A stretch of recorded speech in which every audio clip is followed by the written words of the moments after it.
Boom,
as my guy Jaevon Toddy likes to say. What is going on, everybody? Episode number 19 of Stats Over Politics. As always, I am Shaun Holko, making his triumphant return alongside my guys who held it down, Jaevon Toddy, Kevin Dent. Kevin, how are we doing? I saw that you were the host last week. How'd that go? Oh man, it's going, man. That was my second time doing it. I feel like I did a lot better than I did the first time. It's hard to kind of know when to let stuff go and let it keep rolling or cut it short. So I'm learning, but hey, man, that's your role. I was just filling the shoes, man. I didn't do anything that Shaun could do, but we made it work. I appreciate you holding it down for me, brother. Jaevon, how are we doing? Kevin sucks, man. So you're saying you miss me? Is that what you're trying to say? That was a synopsis after the first episode. Me and Toddy had a conversation. He was like, "You got to figure it out, bro. If we ever have to do that again, you got to figure shit out." No, Kevin, he did pretty cool. He held it down for sure. But Shaun he went to school for this, so he went to school for it. So I did. I appreciate you guys with the kind words. Just for all of our loyal listeners, I missed last week because my mom, she wasn't feeling well. Had to make sure to be there, be her right hand, and take care of her. And I appreciate the guys. I was trying to talk about wrestling because Shaun went to go see wrestling. He went to go see wrestling the other week. So. Yeah, so I finally got to meet my guy James on last Sunday, and then I finally got to meet my guy Julian this past Wednesday. Got this shirt at the AEW show in Sacramento last Wednesday. That's where I got to meet Julian, see James again, and it was great to catch up with not only friends but some loyal listeners. Jaevon. Hey man, Stats Over Politics wrestling segment featuring Shaun Holko. Coming soon.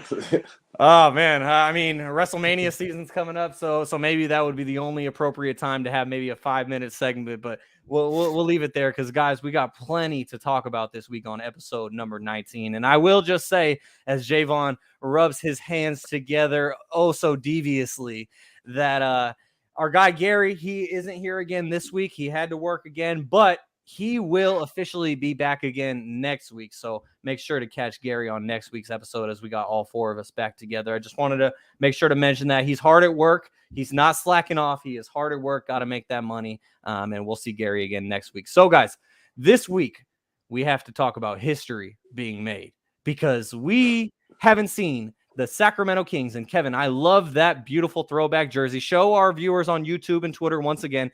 Just for all of our audio-only listeners, Kevin is rocking a Mitch Richmond jersey, and it's that throwback half black, half purple jersey. Is that the checkerboard at the bottom too? Yes, sir. Oh, yeah, I love it. I love it. Checkerboard on the sides, so perfect. Last time I think we saw the Kings actually wear those was with Boogie Cousins when they rocked those retros, but I mean, Kevin, you're rocking the jersey of the greatest Sacramento King of all time. I just wanted to catch up real quick on what I missed. Number one, DeMarcus Cousins is the third best King of all time, right behind the guy that Kevin is wearing, Mitch Richmond, and I got the Chris Webber jersey in the closet. I can pull it out. I got C-Webb number one? No. Mitch number one, C-Webb number two, and then Boogie number three. That's my take, at least. But you guys already covered that. You guys already spent plenty of time on that, so we don't have to spend any more time on that. I just wanted to get my take across for the public to know as well. Boogie's 3 all time. All you old heads can at me at Shaun_Holko. And then the other thing that I wanted to mention is, I called it. Derek Carr to the Saints. I told y'all he was gonna. They could have traded him. The Raiders could have traded him, but instead of letting them get draft compensation and having him be locked into whatever deal he would have had to sign if he was traded from the Raiders to the Saints, he said, "Nah, I'm going to explore my options, and then I'm going to go to the same team that you wanted to trade me to anyways," which I just thought was perfect. It was petty, and those are the two things that I wanted to talk about real quickly before we dive into things. Had to get it out.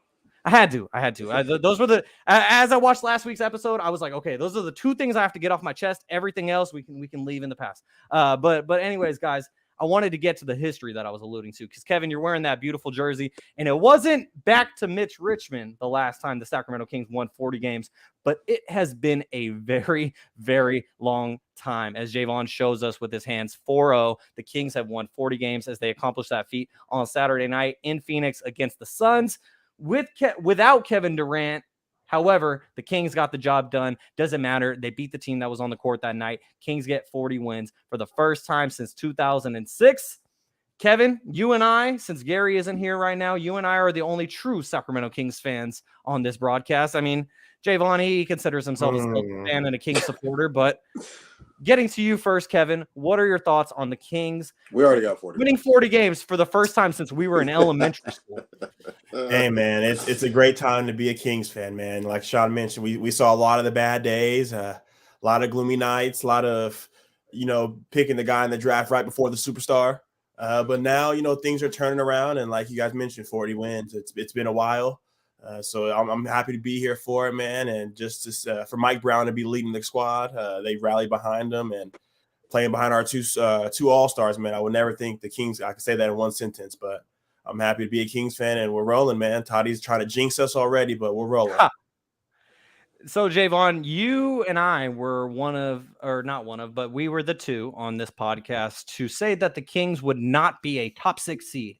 Right now, after the whole Ja Morant situation that you guys covered last week very well, right now, the Kings have a chance to finish the regular season as the 2nd seed in the West, which my brain is about to explode even saying that. Don't sleep on number 1. Don't sleep on it. That's it. What are we, 6 games behind? 7? 5 now after last night. Nuggets have lost 3 in a row last time I checked. As Nipsey Hussle. That'd be nuts. So, oh, my gosh. Hold on now. So, Jaevon, I mean, Kevin and Garry back in December and then also back, I think, in February, the last time that we checked about this, they both said that the Kings would be a top 6 seed. You said that the Kings would be a top 6 seed, Jaevon, when we revisited this topic back in February. But thinking back on your take back in December, what do you think about the Kings potentially being the number 2 seed? And then on top of that, winning 40 games. Yeah, I was talking shit to Kev about us winning 40 games. We're losing to the Rockets right now. Just wanted to put that out there. And we is the Celtics for everyone who doesn't already know.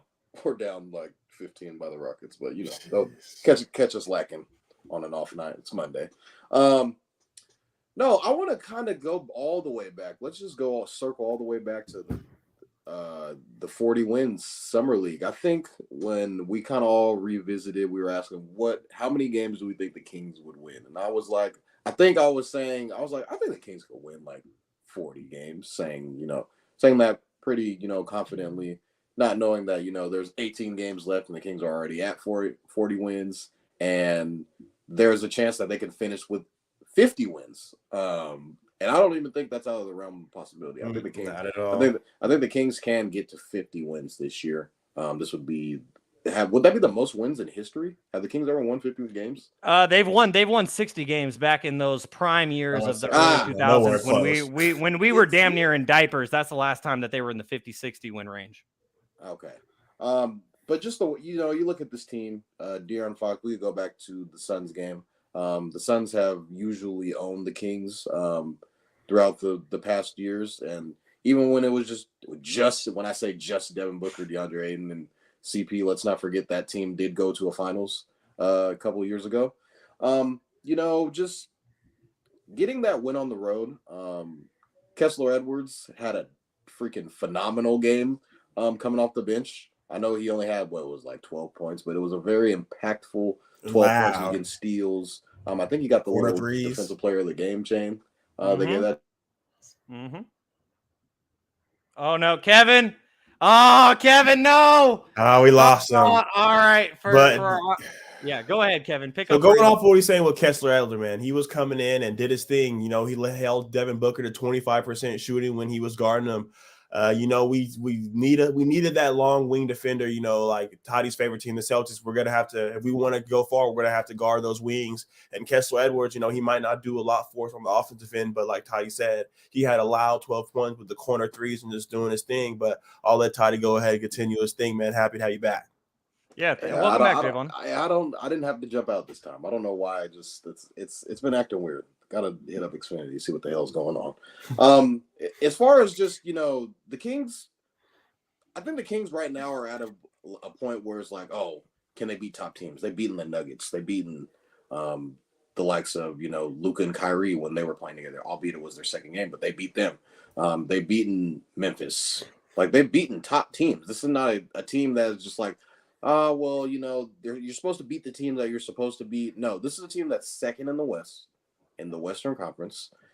This is a team that has the potential to be a number one seed, that has the potential to get to the Western Conference, has the potential to win all of these things. This is a real basketball team. This is a real basketball team. And I think a lot of people are just stuck on, the old Kings last year, a couple years ago, when the Kings, weren't really able to, make things happen. And they didn't have that chemistry back then. But now you get a full season of De'Aaron Fox, Domantas Sabonis, and oh my God, yes, he can't even finish his thought, Kevin. Man, but yeah, having those two All-Stars, man, since the All-Star break, the Kings have scored 133, 176, 124, 123, 128, 134, 123, 122, 128. And they were 8-1 over those games. The Kings have scored 120 more points or more in 8 straight games. This was this 23rd time in NBA history, and it hasn't been done since the Nuggets did it in the 1983-84 season. So the Kings, man, we can score with the best of them. Our defense is coming, but I think we're going to be able to make some noise in the playoffs, man. We can score with the best of them. It's crazy. And Kevin, the best part about this week is even though the Kings have been doing this for months and we've been seeing it because we're in the minority of people who actually watch the Sacramento Kings play basketball. But the thing that I've loved the most about this week is that the Kings are finally getting the recognition from the national audience. Bill Simmons and Ryan Russillo opened Bill Simmons' podcast today on The Ringer talking about the Kings. And Bill Simmons had to address his tweet from November, 4 months ago, which my friend Matthew Pearson, he brings up all the time. Anytime Bill Simmons tries to give positive reinforcement to the Sacramento Kings, is Bill Simmons said 4 months ago, should the Kings just consider giving up on Fox and trading for Russell Westbrook? Like that was a real tweet from Bill Simmons. And now he's finally showing them the respect alongside plenty of other national media pundits like a Stephen A. Smith.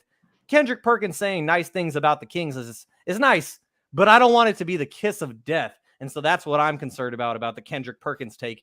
And so I just want to get to a couple of YouTube comments real quick. First of all, make sure while you're here, if you're tuning in on YouTube, please give us a thumbs up. Please help us continue to grow. We really appreciate it. And it continues to help the channel grow, which we really appreciate. And we see those numbers. We see the analytics. Kevin does really hard work on our YouTube. So we want to continue to help it grow. Please give us a thumbs up. It really helps us a lot. And just want to shout out Uncle Manny for always tuning in every week. Your boy is going to be back next week. Manny says 40 wins by the Kings is amazing. I cannot agree more. And so, Kevin, I want to ask you the question that Manny posed. Does any team fear the Kings going into the playoffs? Because that's really been the discussion with the national media now that it's talking about, okay, can the Kings make a conference finals? Then that leads to the question of, do other teams fear the Kings? So take that as you may.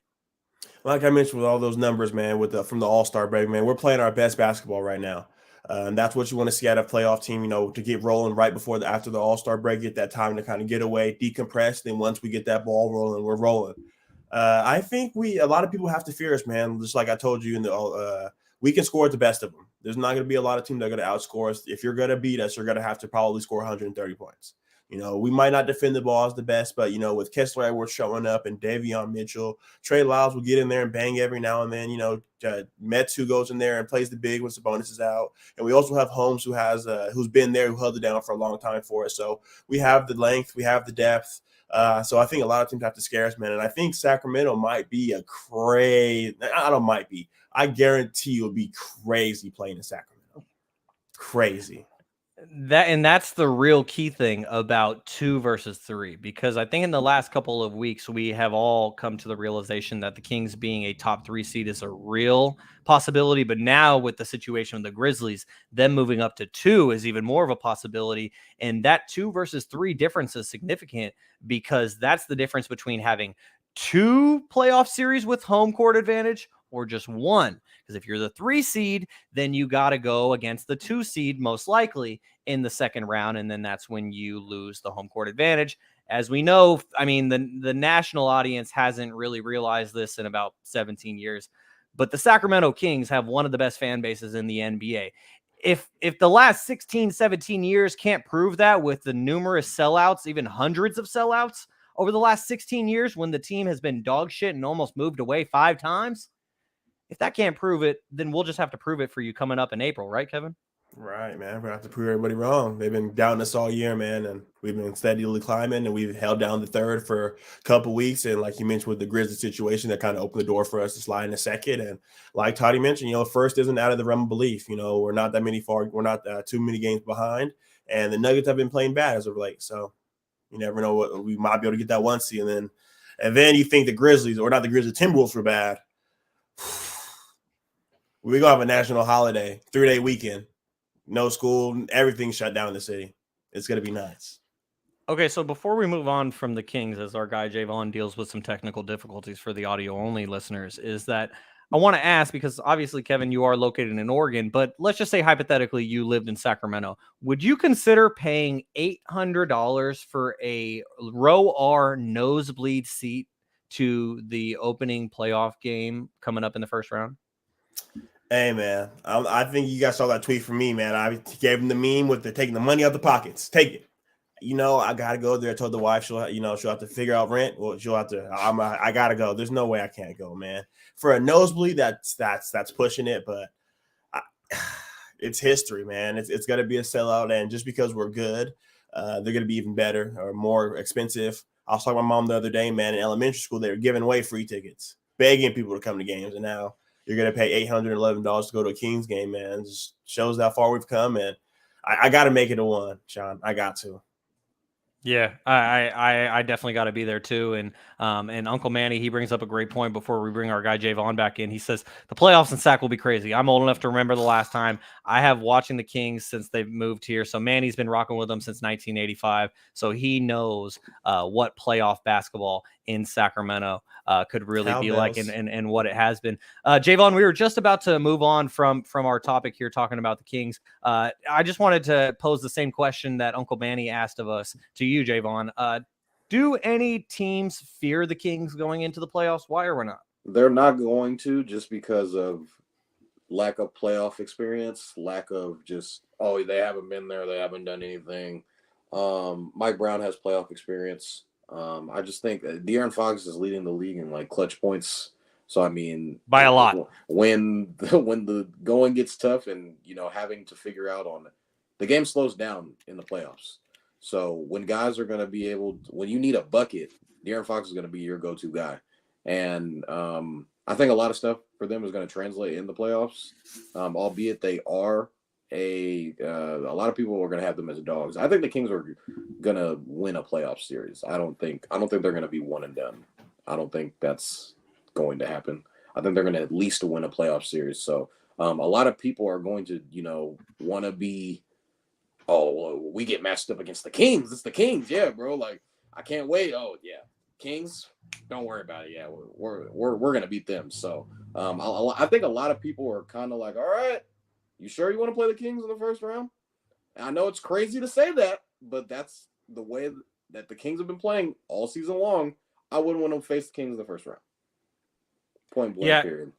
I wouldn't either. And I think that it's a lot of those teams in the same division as us in that Pacific division, like the Clippers, who don't even know if they're going to make the playoffs right now. You have the Warriors, who are currently playing on the TV in front of me against the Suns. And then you even got teams like the Suns, who with Kevin Durant, they feel a lot better than they currently do, even though the Suns team as is really nice. But you add Kevin Durant. I mean, we only saw that for 3 games before he damn near slipped on a banana peel in warmups, and he didn't, for for the people who don't actually know, he didn't actually slip on a banana peel, but I mean, the Might way as that well the have. clip, the way that the clip looked, it looked like he damn near did. And so now let's just get to that, guys. As Kevin Durant, he sprained his ankle and he could miss the remainder of the regular season with that ankle sprain. Kevin, I know that you guys were talking about Kevin Durant and the new look Suns last week, and now, unfortunately, he already seems to be out. And so what are your thoughts on Kevin Durant's injury and how it could impact the Suns, not only in the regular season, but in the playoffs potentially? Unfortunately, as it sounds, man, I think this is perfect timing for him to get an injury. We saw when he was plugged into the puzzle, it seemed like that he's been there all season. You know, Kevin Durant's not a guy who's going to chuck a bunch of shots. He's super efficient. He's going to shoot the right shot. He's going to wait for the ball to come around with him. We've seen it since his Golden State days. When he trusts his guys, he's going to swing it around. He knows the ball is going to come back to him. When the Suns played the Mavs last week, I believe, they were literally saying, whoever the fourth guy is and Chris Paul, we're not even going to guard you. So I feel like this time with Kevin Durant gone, they get to hit those shots and get those shots, because then when it comes down to it, that's what everyone's going to do. They're going to, no matter if it's Terrence Ross or Larry Shampert, I think they're just going to leave him open. Shamet, I think they're just going to leave him open and say, Damon Jones is going to make you guys beat us. So this time they get to get those shots and get those game time reps, and Devin Booker continues to play on a tear, man. But they definitely can't afford another injury. I can tell you that. So just moving forward, they got to get Kevin Durant back as soon as possible. But definitely big time for Chris Paul and DeAndre Ayton to step up.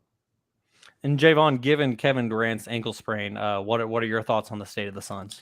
Well, I think the Suns will be fine as far as they're not going to drop too much. They still have Devin Booker, a guy who's a top 10 player in this league, I believe. He went on a kind of span where he was, I'm going to give you 44 points. I'm going to give you 35. I mean, if you're getting that Devin Booker, I mean, your team should be fine.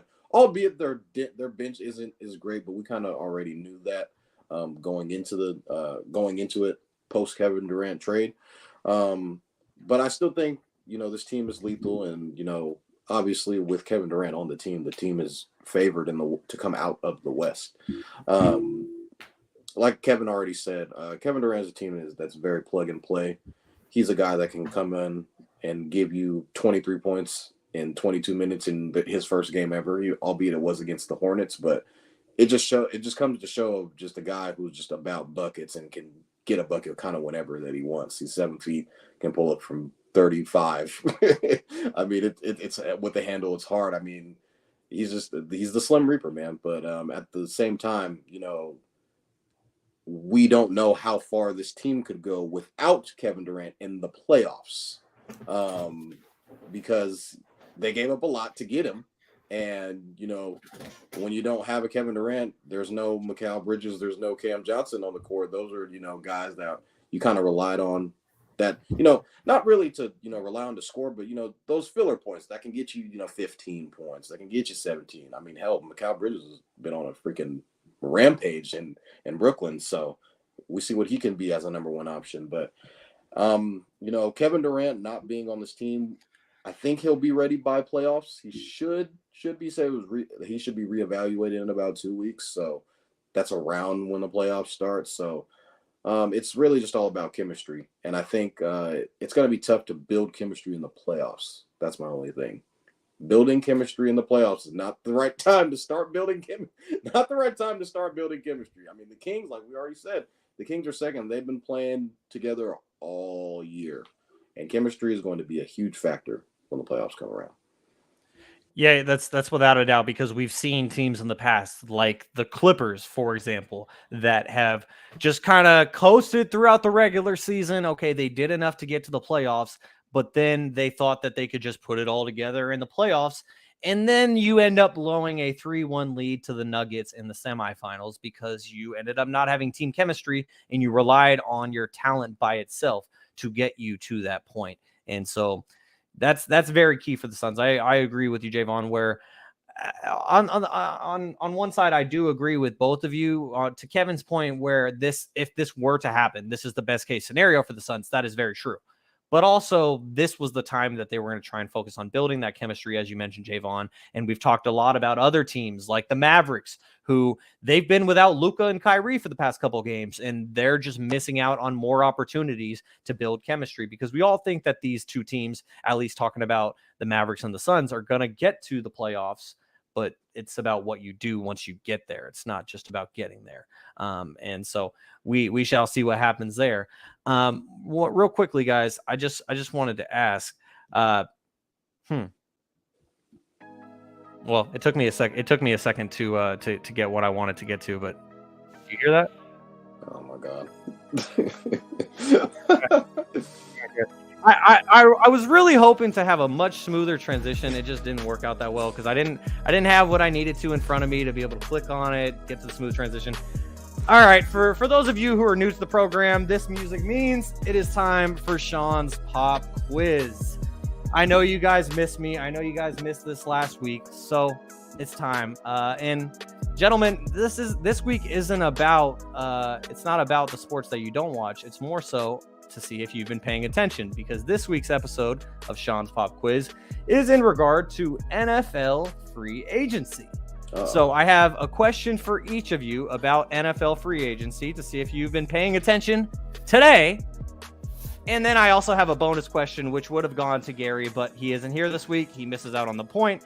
But real quickly, I wanted to get to the leaderboard. Standing at the top of the leaderboard is Kevin with 9.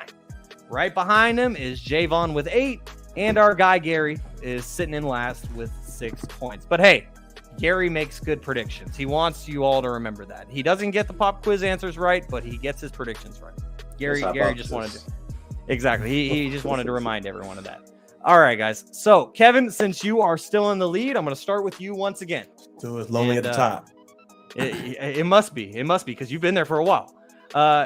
So I'm going to turn this down just a little bit on the instrumental. Okay, so here is the question, Kevin. This tight end was traded for a 7th round pick today to be reunited with his former offensive coordinator. I'll read it one more time to give you a chance to think about it. Jaevon, if you want to try and steal, you will have an opportunity after Kevin gives an answer. I'll read it one more time, Kevin, and then I'm going to need an answer. So this tight end was traded for a 7th round pick today to be reunited with his former offensive coordinator. Kevin, I need an answer. Couldn't even give you an educated guess. Okay, so we're just gonna punt on that one. Yeah. All right, Kevin misses out on the point. Jaevon, do you have an idea to try and steal? Jonnu Smith. Ding, ding, ding. Jaevon got it right. I didn't know that. Jonnu Smith was traded today from the New England Patriots to the Atlanta Falcons for a 7th round pick. He now reunites with his former offensive coordinator when they were together in Tennessee. Now Arthur Smith is the head coach of the Atlanta Falcons, and he brings in Jonnu Smith, his former Pro Bowl tight end, for a 7th round pick. And with that, Jaevon gets the point. I mean, to be fair, Jaevon has the Ian Rappaport and Adam Schefter notifications like on 24/7, so he better not. Jaevon, I'm counting on you to get this next one now. I mean, this next one is your question, Kevin, I'm gonna tell you, pay attention. It was made for me. You can steal this one. This next one was actually made for Kevin, but I didn't want to give Kevin a toss-up because that'd be unfair. So Kevin could have a chance to steal it though. So let's see. All right, Jaevon, as you and Kevin are now tied, you have a chance to surpass him right here if you get this one right. Here we go, baby. Here it is. This former Buckeye safety signed with the Saints today. The Saints. And I'll read it one more time. This former Buckeyes safety signed with the Saints today. Can I get the year he played at Ohio State? No. You cannot. You cannot. What difference does it make? I think it makes a substantial difference. There's a difference between Malcolm Jenkins or someone else. It's not obviously not Malcolm Jenkins because he already played for the Saints. You said he used to play for the Saints or he signed with the Saints? No. Okay, I'll read it one last time. Here we go. This former Buckeye. Oh, okay. Former Buckeye safety signed with the Saints today. Jaevon, I'm going to need an answer. Damn. Why am I going blank on this one? Let's go with this. don't know. Give up? Yeah. No idea. We're gonna punt? Yeah. All right, he's punting. Kevin, do you have an answer for a steal? Absolutely not. All right, well, I'll give you guys a hint to see if either one of you can get this. So, this safety, who's a former Buckeye and signed with the Saints today, he started 48 games and had 5 interceptions over the last 3 seasons with the Cincinnati Bengals. Jesse Bates. I said it first, for No, sure. I you said didn't. it first. It was Jaevon actually said it first, but that was actually wrong. That was wrong. It was wrong. I don't think Jesse Bates was ever at Ohio Jesse State. Bates went to the Falcons. Okay, wrong NFC South team. Yeah. I mean, you guys, if You might either as of you well want to keep take on a stab at going. it, Wait, no. Just move on to the bonus. He don't know. Oh, yeah, I don't know. You don't know? Von Bell signed with the Saints today. Oh, Former Ohio State safety Von Bell, who played the last 3 seasons with the Bengals, started 48 games, had 5 interceptions. He signed with the New Orleans Saints today. I saw that too. I hella saw that. That's crazy. I didn't know where he went though. That's what sucks. I mean, to be fair, Jaevon, you pretty much see like every notification, so it probably got lost in the shuffle, I'm sure. Lost in the shuffle, baby. All right, guys. So, bonus question. This one, I'll take off the ticker because this one is not related to the NFL. This one is related to the NBA and college basketball. Uh-oh. And since this is the bonus, this is supposed to be Gary's question. I'll just toss this one up. The first person, because I'm going to be looking at my screen on the other screen. So, first person I hear is the first person I will give the nod to. So, here's the question. Breaking news. Houston Rockets beat the Boston Celtics. Damn, we tried to come back too. I saw that. Damn. I saw that they fake way trying to come back too. So, Kevin, in other news, the Celtics suck. Basically. All right, here we go. That was actually pretty good timing, Kevin. JB, this former NBA player who was previously a head coach at Pacific in Stockton agreed to a 4-year deal to become head coach at Georgia Tech. Damon Stoudemire. Oh, there you go. Kevin got it right there. Ding, ding, ding. Damon Stoudemire, former Celtics assistant coach. That's why I said it was good timing. Former Celtics assistant coach Damon Stoudemire since 2021, who he came to the Celtics after he was at Pacific for 5 years. Now he is going to be the head coach at Georgia Tech for the men's basketball team. Kevin gets it. We stay even. Both guys get a point this week. And you know what that means, Kevin? You are now the first person to get to double digits, and you remain in the lead. Congratulations. Only at the top, Toddy. I didn't even hear the question. It's whatever. It's whatever. Hey, man. Hey, man, I just want to know, because I agree with one of our most loyal listeners, Kevin. I just want to know, are you really a Buckeye fan? Because you didn't get that Von Bell question, Kevin. What's going on? Bro, I had no idea. I'm not going to lie to you. When did Von Bell play at Ohio State? It was like 2015, 2016. It might have actually been or like right around there, because I think Von Bell was like near those championship teams when we won in 2014, 2015. So gotcha. Yeah, it's been a minute. It's been a minute. Urban years. Yeah.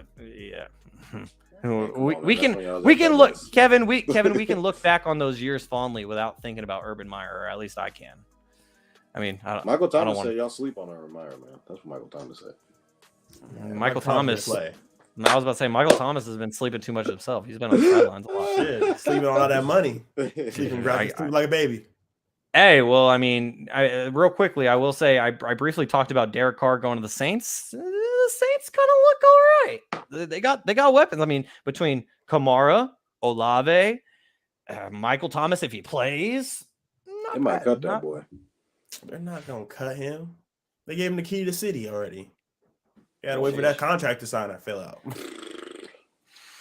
All right, guys. Well, now let's move on. We're gonna get to some NCAA March Madness to close things out, but in between, sandwich in the middle, we're gonna get to some football, because we will be having, for those of you who don't already know, we will be having a special edition of Stats Over Politics coming up this Thursday at 7:30 p.m. The 3 of us will be there. Hopefully, Garry will be there as well.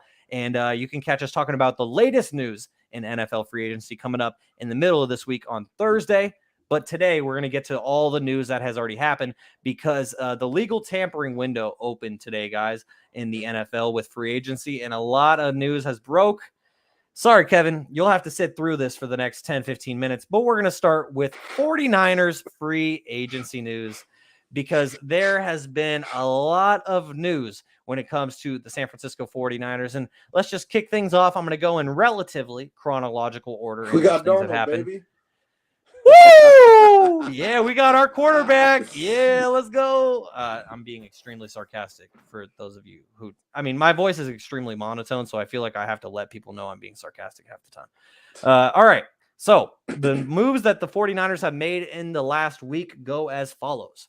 49ers gave Colton McKivitz a 2-year contract extension. They gave him that contract extension because he's going to compete for the right tackle job now that Mike McGlinchey has left. The 49ers, they re-signed safety Tayshaun Gibson. Mike McGlinchey, aforementioned, he signed with Denver. Almost went to Chicago, decided to go to Denver. Jimmy Garoppolo.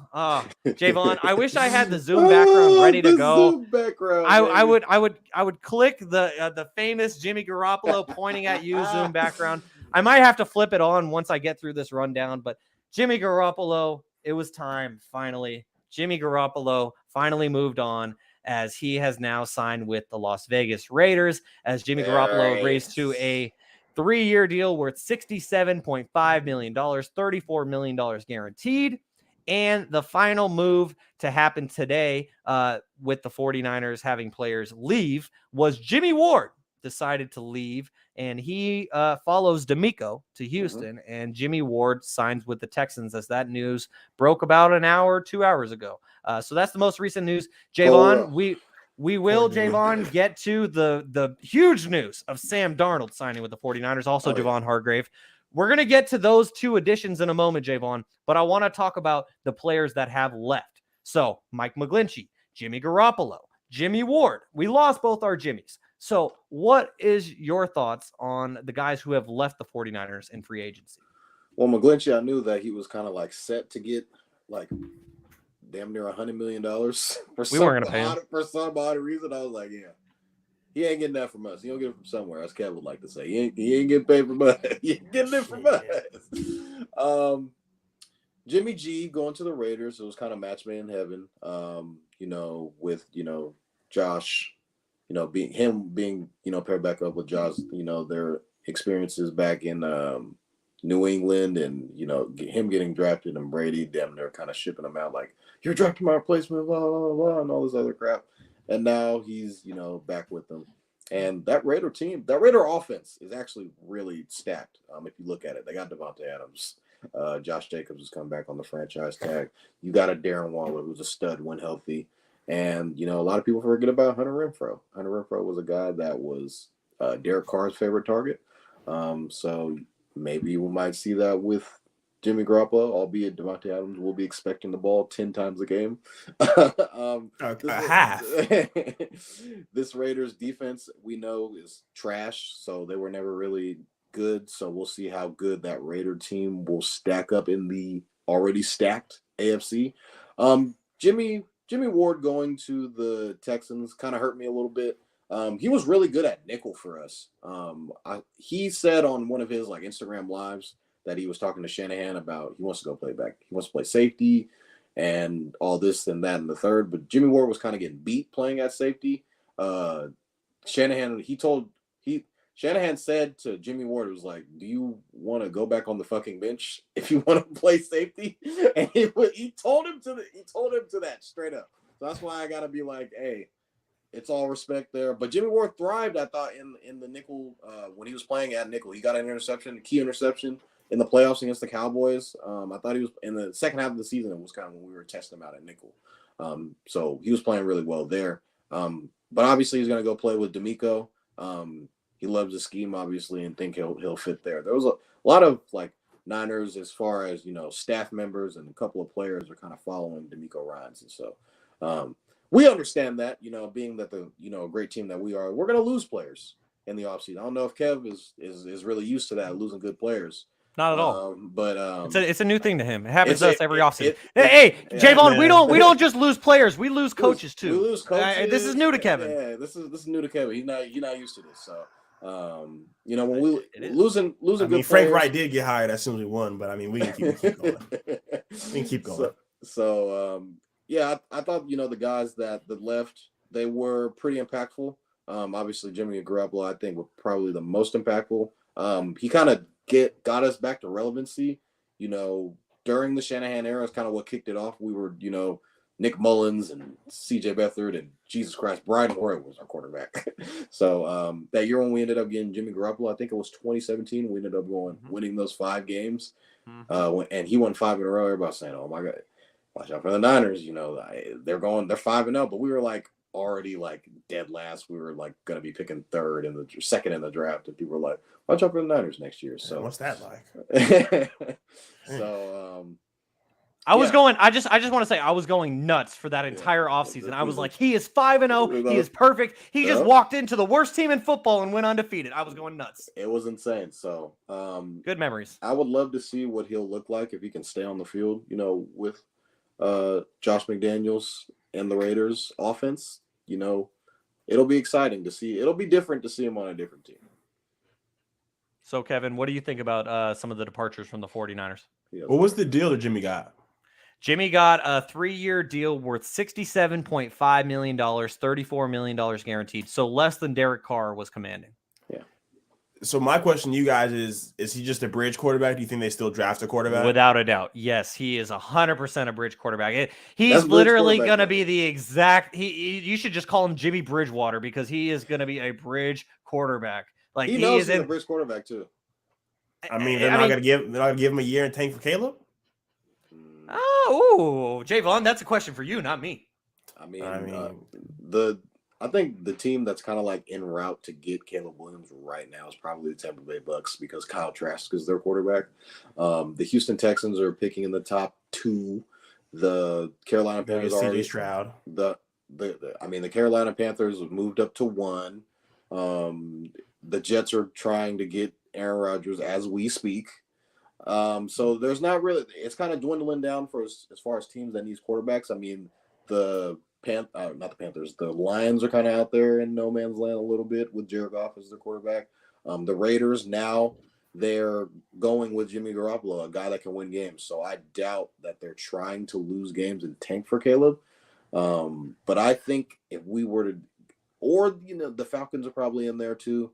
The team I think right now – March 13th, 2023 is going to get Caleb Williams is probably the Tampa Bay Bucks right now. Okay, so Kevin, let me actually rephrase that question to you because obviously Jaevon and I are the major homers. Jaevon more than me, but we are the major 49ers homers here. And so let me ask you a rephrase question here. So obviously we're going to get to the Eagles in a moment because we got to pay respect to your team. They are the NFC champions. And so we're going to get to the departures that have happened with your team. But looking at it from an outsider's perspective, should us 49ers fans be concerned about these departures like a Jimmy Ward, Jimmy Garoppolo, Mike McGlinchey most specifically? I'm not going to lie to you guys. Mike McGlinchey, Toddy had mentioned that into the group chat. Trash. Couldn't even tell you who that was. I had to ask, because I wasn't going to say all these gyms and then no picture. And I was like, damn, he didn't get a picture. Like, what's going on? Adam didn't give him a picture. I don't even know who this is. But I think that's all you need to know. Like Toddy mentioned, the biggest thing for you guys leaving is going to be Jimmy Garoppolo. Just having that veteran presence, that guy who has done Kings it before. Up 3 at the end of the first quarter, by the way. Sorry, go ahead, King. Yeah, so he's been there before. Having that veteran presence for these young rookies, it could be good and also be bad. A lot of people see it as a bad thing, him just clipping at your heels, every mistake you're looking over your shoulder. So I think just having that veteran presence got to go a long way. And I don't know if Sam Darnold's going to really be able to bring that. He is a veteran, but his career has kind of been on the downhill as of late. So we're going to see, that hopefully you guys doesn't come down to QB3. But definitely Jimmy Garoppolo will be the biggest departure for you guys. Well, I mean, this past year we saw it get down to QB4. And so let's hope it doesn't get to Sam Darnold. And so, Jaevon, now let's focus on the additions rather than the subtractions. So the 2 biggest moves for the 49ers, obviously bringing back to Shaun Gibson was a big move because now we shore up the 2 safeties, putting him alongside his buddy in Talanoa Hufanga. They also keep Colt McKivitz, so then they have some offensive line depth with the departure of McGlinchey. But most importantly, Jaevon, the two signings from today. Number one, getting a new third-string quarterback. Sam Darnold goes from third overall pick to 49ers third-string quarterback. We see the 49ers do this before with another quarterback from the 2018 draft when the 49ers did that with Josh Rosen. Now they do it with the other quarterback from LA in Sam Darnold, who now comes in to be the 49ers third stringer. I'm not mad about it. I saw the signing. I was like, you know what? That's a solid third stringer. I'm not mad about it. And then we got the big news of today, Jaevon. The news that Kevin doesn't want us to talk about. The news that he won't even make eye contact with you as we are trying to talk about this. Something crazy just happened on Kevin's screen. Sabonis just punched up poor Bobby. Nice. Sorry, No, you're good. I wish that I had cable because I have the Warriors game on in front of me streaming instead of the Kings. I need to just get cable. Anyways, so Jaevon, the big news of today wasn't Sam Darnold. It was the 49ers agreeing to a 4-year contract worth $84 million with Javon Hargrave, former defensive tackle for the Eagles. In that $84 million, $40 million of it is guaranteed, and Javon Hargrave had 11 sacks with the Eagles in 2022. So what do you think about these additions, Jaevon? By the way, Kev, I just saw that dunk too, by the way. Yeah. I got to pull it up on my tablet. So, yeah, I was very shocked. I was actually shocked that this move was happening. I didn't think that we'd be sniffing around for top defensive linemen in the league. Kevin refuses to admit this, but Javon Hargrave is one of the best D tackles in the league, especially not named Aaron Donald. Let's give you a couple of numbers here.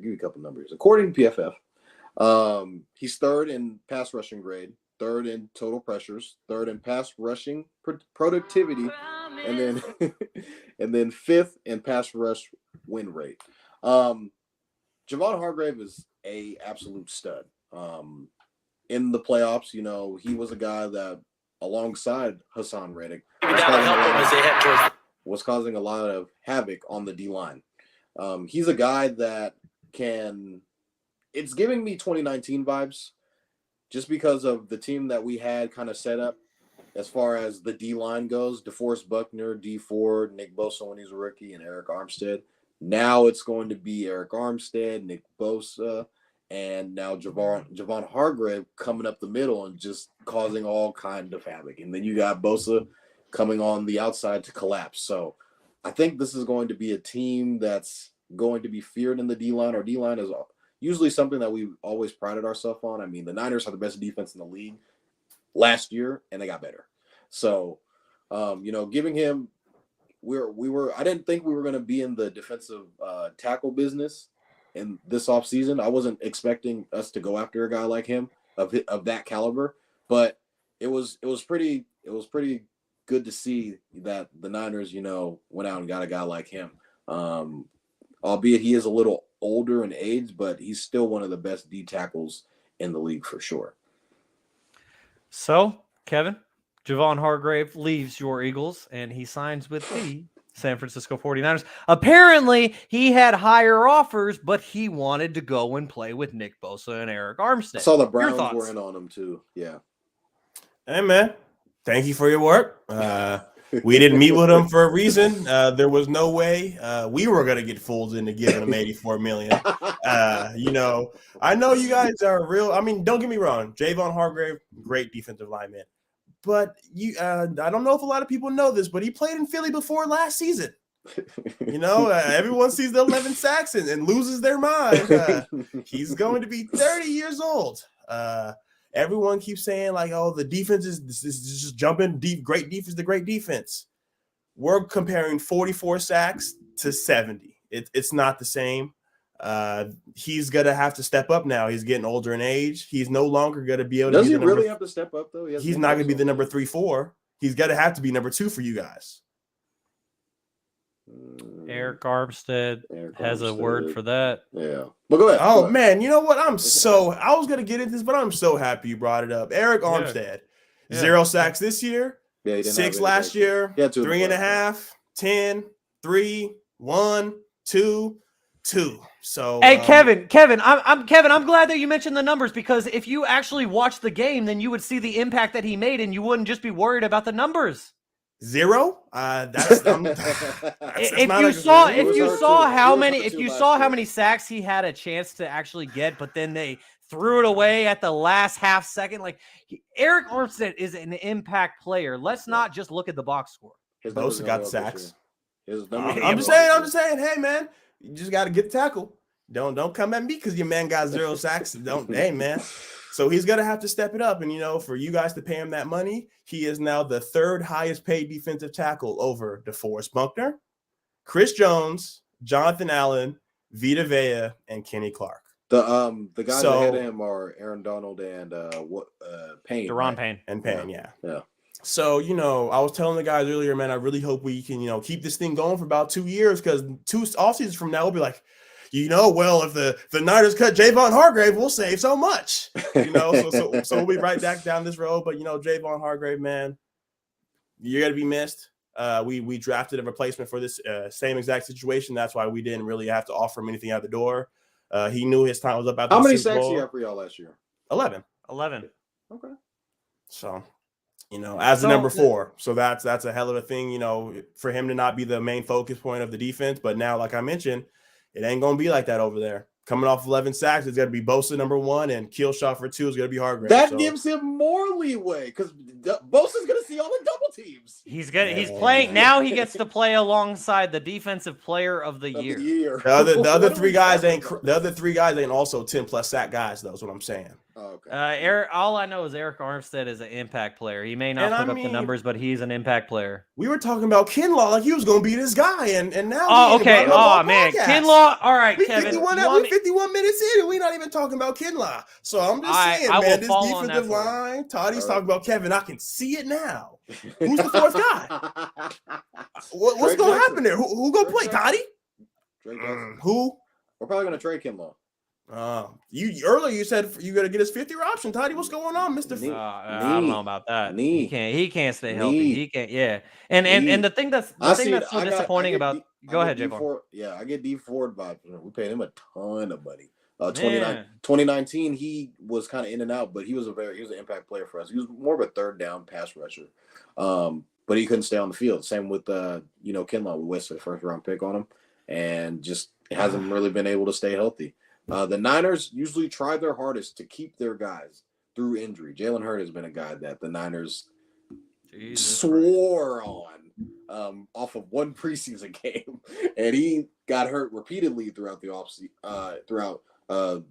seasons. Jason Verrett is a guy that can be a Pro Bowl type corner, but is a guy that can't stay on the field. So it's not like the Niners don't try for these injured guys. They usually give them chances, but usually it's when you're beating a dead horse, it's kind of just like, all right, we kick the tires on them. So as far as Jaevon Kinlaw goes, I mean, they've tried they're going into his 4th year. So the Niners I think this will be his 4th year now coming up. Yeah. So then I doubt the Niners pick up that option for him.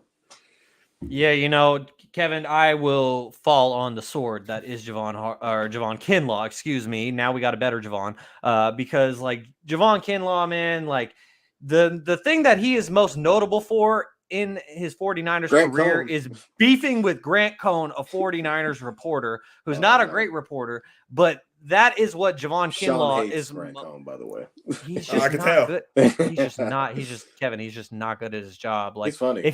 If you think of like Stephen A. and Kendrick Perkins like hottest takes, Grant Cohn is doing that every day with the 49ers. He's just slinging heat for basically. And so anyways, I don't have much respect for him, but that's the thing that Kinlaw is most known for during his 49ers tenure is telling Grant Cohn, bro, you want to see my nuts? I'll show you my nuts. Like, that's basically what Kinlaw is most known for. I'll send you the stream after the podcast. Yeah, Kevin, you have to see it and hear it for yourself because I didn't do it justice. But anyways, that's what Kinlaw is most known for because, as Jaevon alluded to, like, he hasn't been able to avoid those knee injuries. And the knee injuries is what was flagged before the 49ers even drafted him. They took a leap of faith. They had just traded away DeForest Buckner, looking to draft his replacement with that first-round pick they got from Indy. It hasn't worked. So now, whether if you want to say that they did or not, the 49ers overpay for Javon Hargrave. But, if that moves on from the Javon Kinlaw experiment and just say, okay, we were wrong. We should have kept Buckner because, now that deal that Buckner has is less than Hargrave as time has passed. But the difference is that when the 49ers needed to pay DeForest Buckner, that was right after they had just paid Jimmy Garoppolo. Now the 49ers have not only one, but two quarterbacks who they have as options for their starter on rookie contracts. And the one thing I did just think of, and we can move on, Kevin, because I know that you're ready to talk about your Eagles and you're tired of talking about our 49ers. But the one thing that I have just thought of is that in the whole Trey Lance versus Brock Purdy debate, I am on the Trey Lance side of it. But I will say, Brock Purdy being 1 year younger when it comes to contract-wise, that could be a factor because that's one more year of a rookie deal. John Lynch could be like, hey, if they're at the same exact level, we're going to go with Purdy because he has one more year of team control. That's the thing that scares me. But, I just hope that they go with the best quarterback no matter what. Jaevon, real quickly, did you have any final thoughts on the 49ers? No, I thought, we had a solid – this one, we won't really be in free agency news as far as I'm concerned. This would probably be our biggest splash, if that makes sense. I mean, albeit it was one of the bigger splashes in free agency period, but I don't think you'll see the Niners really in free agency news that much. We'll be probably a little bit more heavy into the draft because we got a bunch of picks. All right. Well, we will wait and see for that. Just real quickly, I wanted to make sure to subscribe on YouTube and wherever you get your podcasts. You can follow us on social media on Facebook, Instagram. Well, actually, we're going to get a Facebook. Haven't got that yet. But on Instagram and TikTok at Stats Over Politics and on Twitter, Stats or Politics. And so I just want to get to a couple of these YouTube comments real quickly before we move on.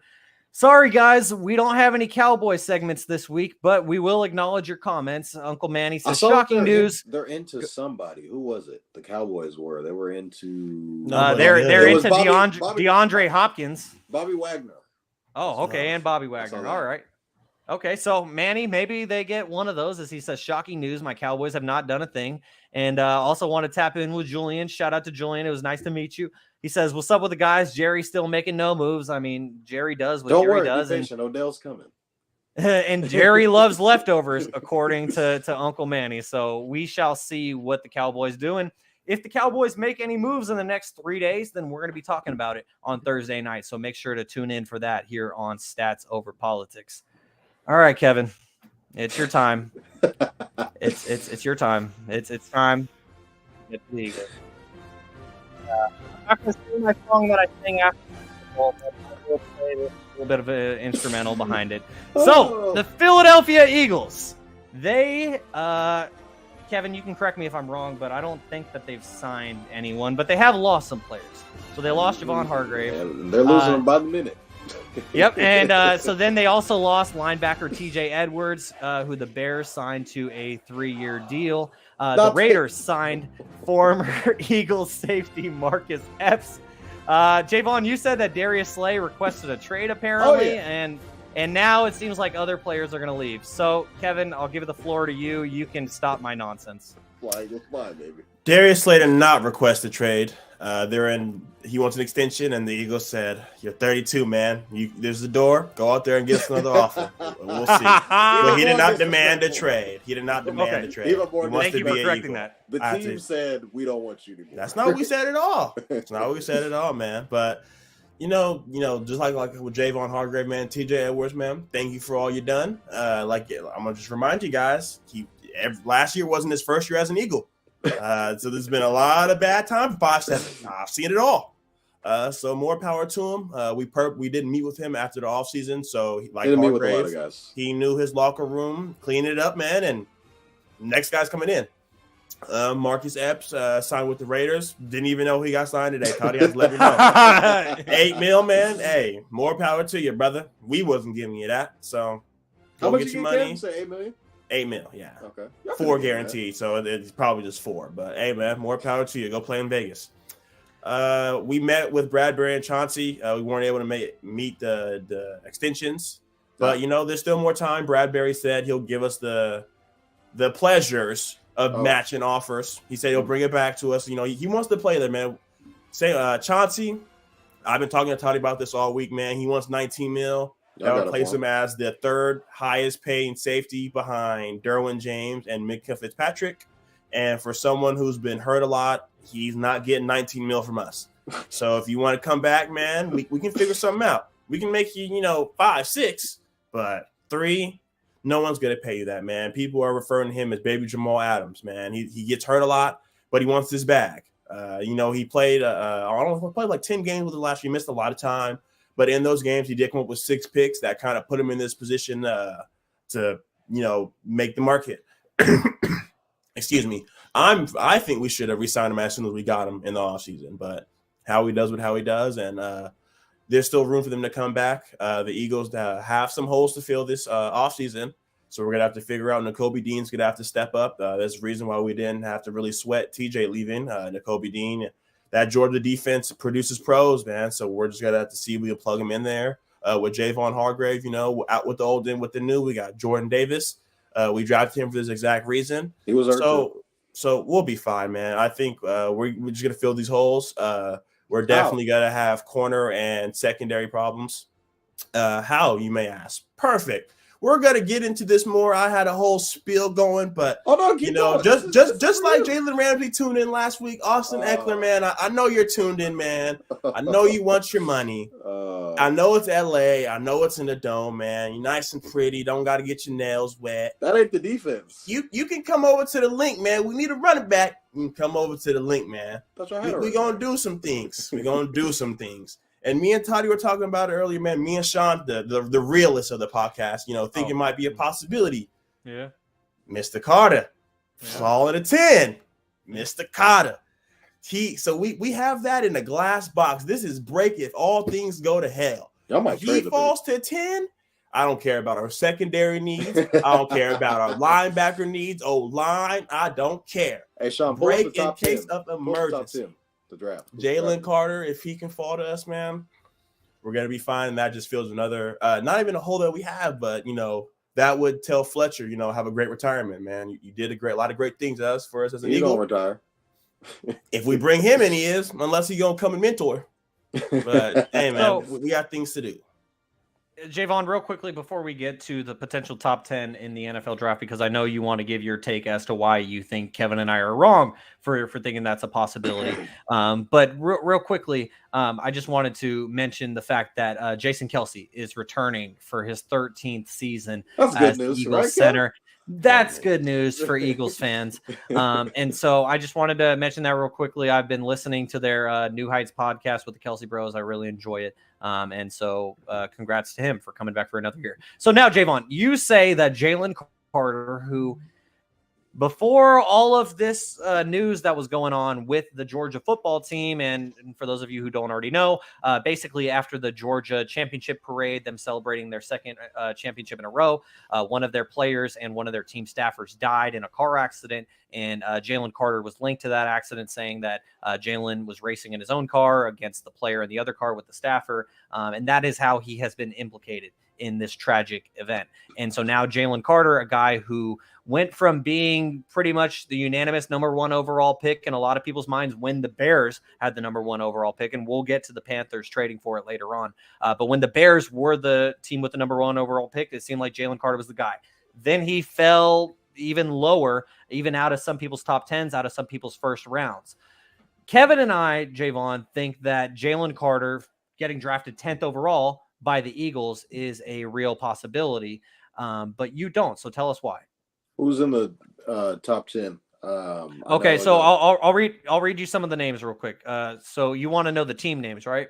Yeah. Okay, so we got Carolina at #1 now after they traded with Chicago. You got Houston #2, Arizona #3, Indianapolis #4, Seattle at #5. That's Denver's pick, but Seattle's picking there. The Lions at #6. That's the Rams pick, but the Lions are picking there. Raiders at 7, Falcons at 8. The Bears are now at 9 after trading with Carolina, and Kevin's Eagles are at 10. So tell us where you think Jalen Carter goes and why. Oh, well, hey, Kevin. Hey, Mr. Carter. Right when I had a Jaevon specific question. There we go. Hey, he's back. All right, so Jaevon, can you hear us? Can you? Oh no. Oh well, he he was back for our audio-only listeners. He was back on our screens, but I think he left to rejoin. He will be back with us again soon. But, Kevin, I had a question just for you that I wanted to ask because, as we know, you are a noted Eagles fan, as it's well known. But we also have a lot of Eagles fans who are a part of our audience, and they all enjoy listening. They all enjoy your takes battling against Jaevon and I as the 49ers homers. So as an Eagles fan, Kevin, I have one question for you, and that is, are you concerned about the Eagles remaining free agents? Because, there he is again. Real quickly, Jaevon, I was about to ask Kevin about his concerns about the Eagles' other free agents that are still out there, but real quickly, I want to get your take on the Jalen Carter situation. I mean, Carolina quarterback, Houston quarterback. Arizona's probably going to trade the pick because they already got a quarterback. Indianapolis quarterback. Seattle, they just signed Geno. Pete Carroll did say that he's connected to the quarterbacks in this draft in a recent press conference, but I wouldn't see why Seattle wouldn't go after him. Detroit is a team, they just added Hutchinson, a guy you guys are very familiar with, Michigan Wolverine. Yes, thank you very much.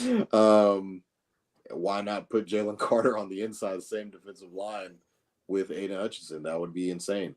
The Falcons they need a lot of things. So, I mean, the Falcons they could pick kind of whatever. Quarterback. You could, starting with the quarterback. Chicago could even double back and get Jalen Carter. Just you're seeing how aggressive that they kind of are in free agency today. I wouldn't be surprised if they would, if he were there at 9, snag him. But if he does somehow magically fall to the Eagles, which I think he'd probably be gone by then, unless other things kind of come out. We don't really know, the more specifics of kind of what went down. He did go to jail for it, so that's one of the things. But I think Jalen Carter doesn't make it past probably the Lions. Okay, and so Kevin, what's your rebuttal to that? Lions might be trading it for Lamar. They don't need a DN. They don't need a D tackle. And honestly, if he falls to 8 or below, man, you guys might trade up. How we done some shit. If he thinks that's the guy, we traded up for Jordan Davis. We traded up for Schmitty. If he thinks that's our guy, he'll go and get him. But even if he doesn't fall to 10, I think we'll be fine. But I'll go into that more and the holes we got to fill. Yeah, they got a lot of things to fill. Yeah, for sure. And real quickly, just as a quick side note, I got this Warriors and Suns game in front of me right now, and Klay Thompson has 28 points, and there's 4 minutes left in the first half. So Klay Thompson is absolutely cooking. Could be a 60-point night for Klay Thompson as I speak about it, as it happens right in front of me. Anyways, so real quickly, before Jaevon fell in and fell back out of the stream, I was going to ask Kevin about the remaining free agents that exist for the Eagles. So CJ, so some of those names, Jaevon, that remained for the Eagles are James Bradbury at cornerback, CJ Gardner-Johnson at safety, Miles Sanders at running back, Isaac Seumalo at offensive guard, Fletcher Cox at defensive tackle, and Kaiser White at linebacker. So, Kevin, are you concerned about any of those guys leaving? And if you are, which guys do you have to keep if you only got to keep a couple? CJ. You should have stopped up to Bradbury. But, yeah, the rest of those guys, man, more power to them. I saw Bradbury's kind of out there looking at other teams, too. Paid. Yeah, Bradbury wants to come back, man. He gave us the time to match it. He'll give us the time to sit down and match it. I think he really wants to come back. We got something for him, second team All-Pro. We got something for him. It ain't top. It ain't 25. 15. But I think it all depends on Chauncey, man. I think Chauncey's gonna get that slap in the face. Government name. That's my man's. That's my man's. 19 mil. Like I mentioned earlier, Derwin James and Mika Fitzpatrick. Like you not that, bro. You not that. But if you're gonna take less to go play somewhere, you might as well come back to Philly. Might not be 19. We can throw you 16. You be around for a while. Throw you 16. Never know. Keep doing your thing. You give us a full season. 17 and a half. Never know, man. Fuck out of here. But like I said, if you want to go play somewhere and win, you might as well come back to Philly. The one guy that I think we really need to bring back, I would say, is like you guys have mentioned, Chauncey. He's the youngest out of the group. I feel like he's really getting in 25. He's really kicking into the prime of his career. He's a guy who could play all over the secondary. He's in the Saints. He was a primary nickel. Coming over to Philly. He was able to fill that slot for us as a safety. So he's a guy that we can move him all around the field. So he could definitely. And that comes with more money. Him being able to play multiple parts of the secondary. That's hey man, go get it. Go get it. Go get it. Let me see.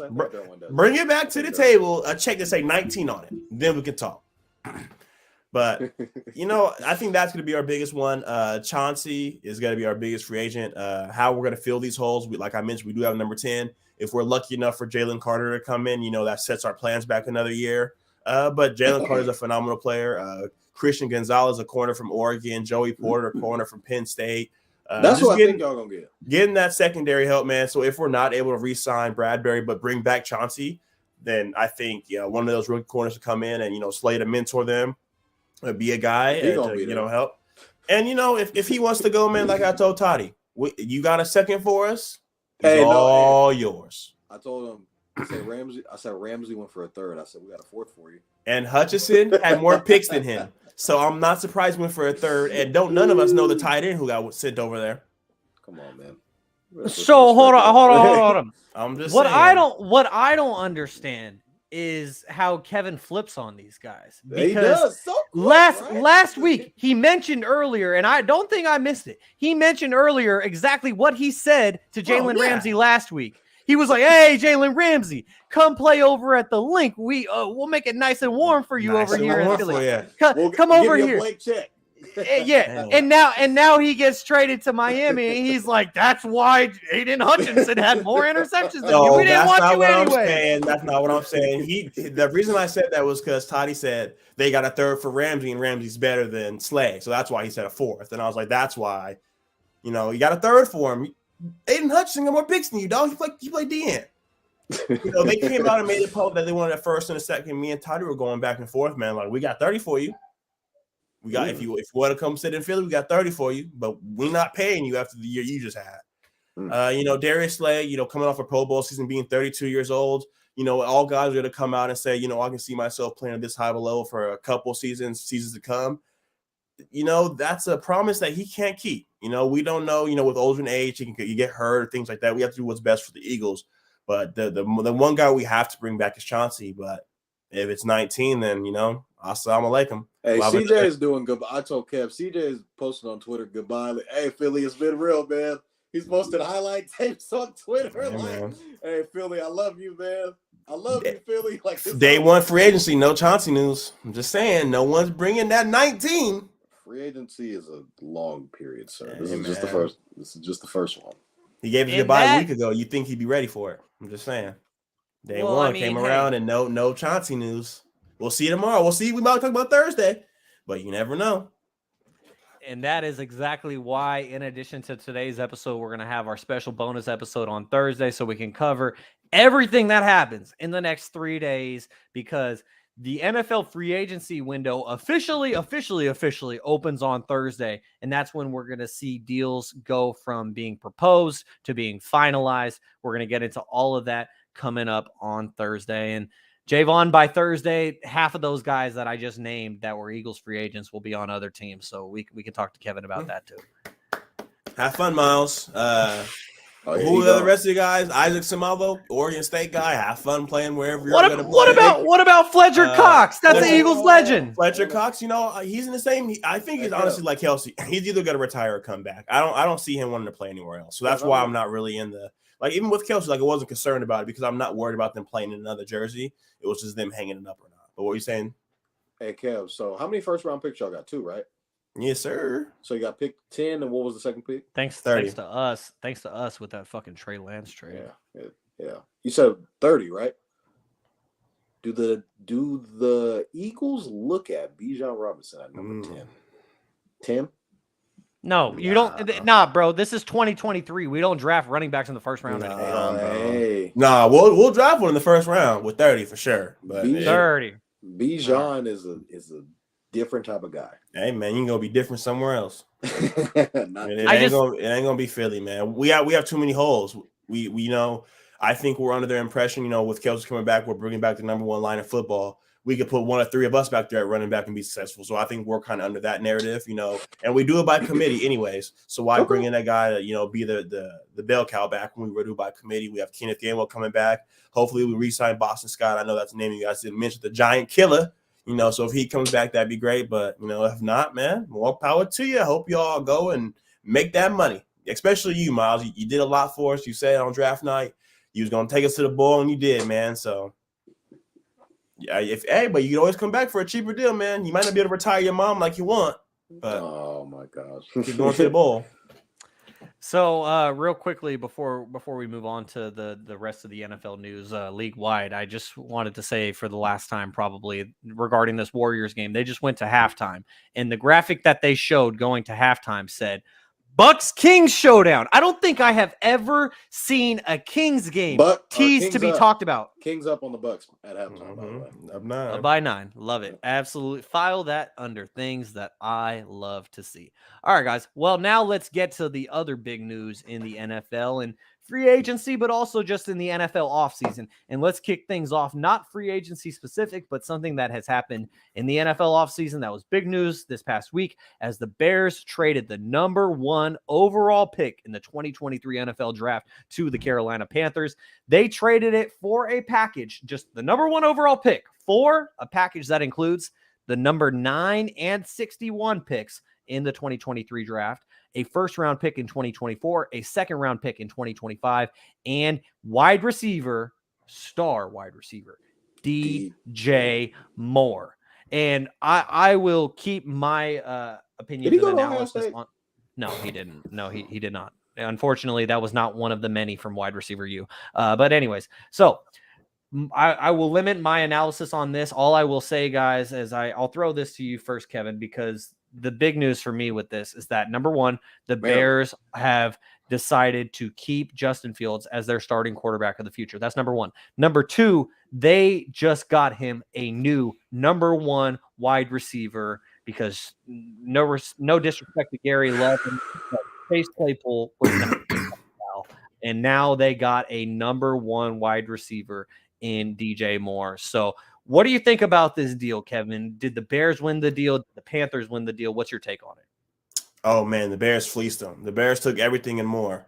You mentioned DJ Moore coming in with 5,201 career receiving yards. As of right now, at 25 years old, that is number 1 in Bears history. So he's coming in and doing his thing, like Justin Fields, he got his A.J. Brown, his Stephon Diggs, his Jamar Chase. He went out there and the Bears said, there's a lot of rumors speculating if the Bears were going to go with the quarterback, but they doubled down on Justin Fields, man, and said, we're going to build this offense around you, and we're going to bring that number 1 guy.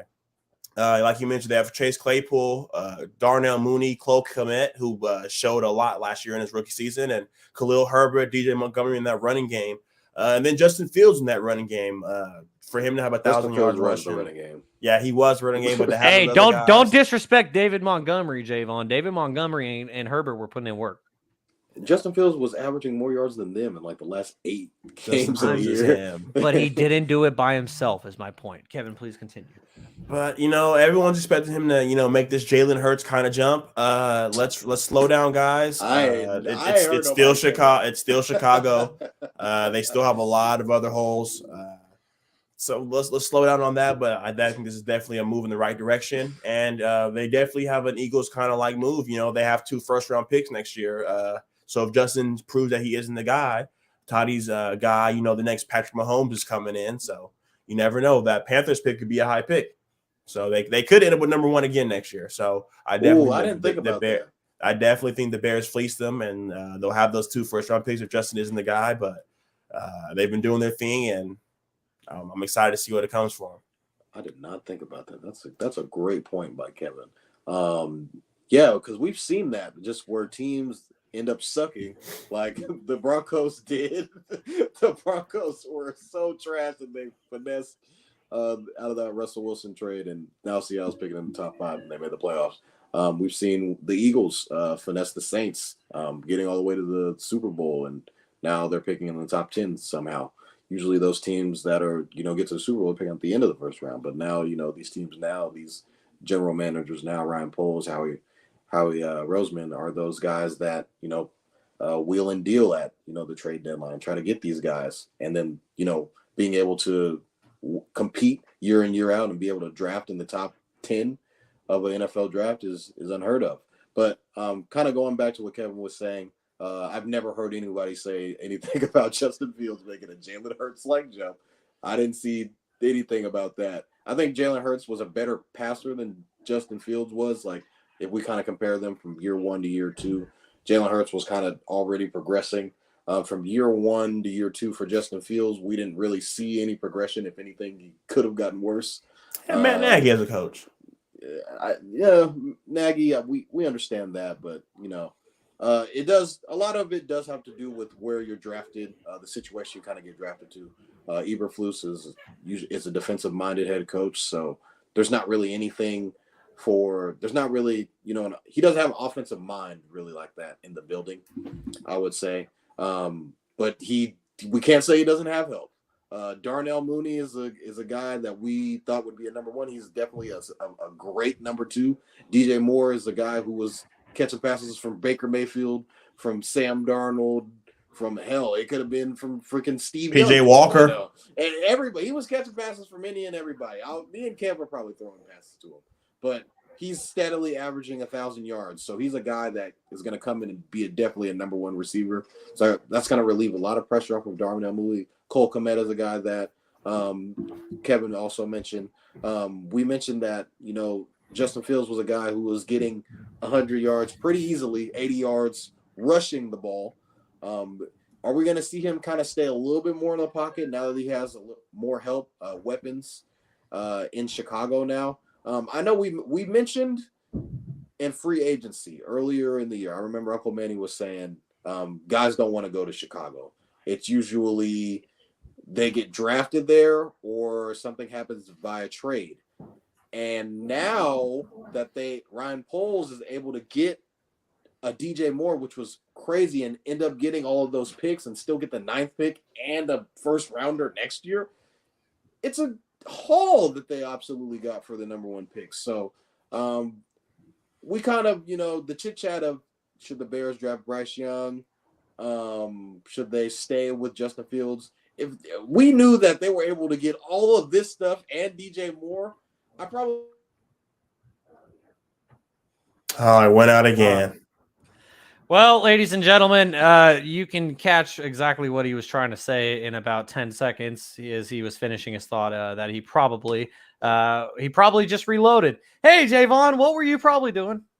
Yeah. So basically, what I was saying is we would have known that the Bears would be able to get all of this stuff for the number 1 pick. I probably would have been like, yeah, might as well do that and figure out what to do with Justin Fields. I would love to have a solid offensive coordinator kind of beside him and kind of just being able to have an offensive mind for Justin Fields. Kind of going back to what Kevin said, not the Justin Fields, the Jalen Hurts-like jump. Well, he had Frank Wright and he had Dougie P in the building. So he had a lot of guys that were able to, kind of help, build quarterback whisperers, some might say. I don't think he has that in Chicago. And that's kind of been the dark shadow over the Chicago Bears is when's the last time they really had a quarterback? So the time is now, and Chicago has been they'll be put in a very interesting place now as far as where will the Panthers be picking or who they will be drafting. I would love to say the Panthers probably are going to draft Anthony Richardson. Now that does not mean I think Anthony Richardson is the best quarterback coming out of this draft class. I'm just going off of they traded all the way up from 9. At number 9, they were kind of in no man's land. They didn't think that they would be able to get a quarterback, at least the guy that they want, at number 9. So they traded all the way up to 1. And I think kind of after the whole mega combine that Anthony Richardson had, I think they're going to fall in love with what he was able to do. He wasn't the best quarterback coming out of this year's draft class, but I think the potential and the ceiling for Anthony Richardson can be super high. And we've seen, Frank Reich kind of be able to be a quarterback whisperer, as I just mentioned before, and kind of be able to mold him into the player that he kind of wants him to be. And I think the potential for Anthony Richardson is limitless. And, you know, I'm glad that you mentioned Anthony Richardson, Jaevon, because when you were mentioning just quarterbacks and the fit of the situation that they end up getting drafted into, Anthony Richardson is this year's guy that I think about that needs to go to the best possible situation for himself. Doesn't mean that he's not insanely talented, but he needs to go to the right situation for them to truly maximize his potential. And we see Uncle Manny, he made a comment where he said Justin Fields was running for his life. It's true, he was running for his life. Jaevon, I didn't mean to talk down on your point about Justin Fields and how he was running everywhere. But in my point, it was just that also David Montgomery and Khalil Herbert were also helping him with it. But Justin Fields was running for his life out of necessity because the Bears, they just didn't have much of an offensive line. O-line got better today, too. It did get better today, and they went after our guy and Mike McGlinchey, but the Broncos ended up getting him. So I think it's unanimous that we all agree that the Bears absolutely fleeced the Panthers for the number 1 overall pick, and they have one guy to thank for it, and that man is Lovie Smith. Lovie Smith. I sent you guys that clip from CBS Sports Lovie where went it's for just 2, like baby. Lovie went for 2, and he changed the course of the NFL, and he changed the future of the NFL for like the next 2 decades. Bro, they Because might make a these 30 for 30 about this. they should, because especially if a guy like Bryce Young or CJ Stroud or Anthony Richardson, if one of those 3 guys, I'm sorry, I'm not going to include Will Levis in this discussion, but if one of those 3 guys, you heard me, Kevin. one of the garbage. I'm just happy you didn't mention Hooker. Oh.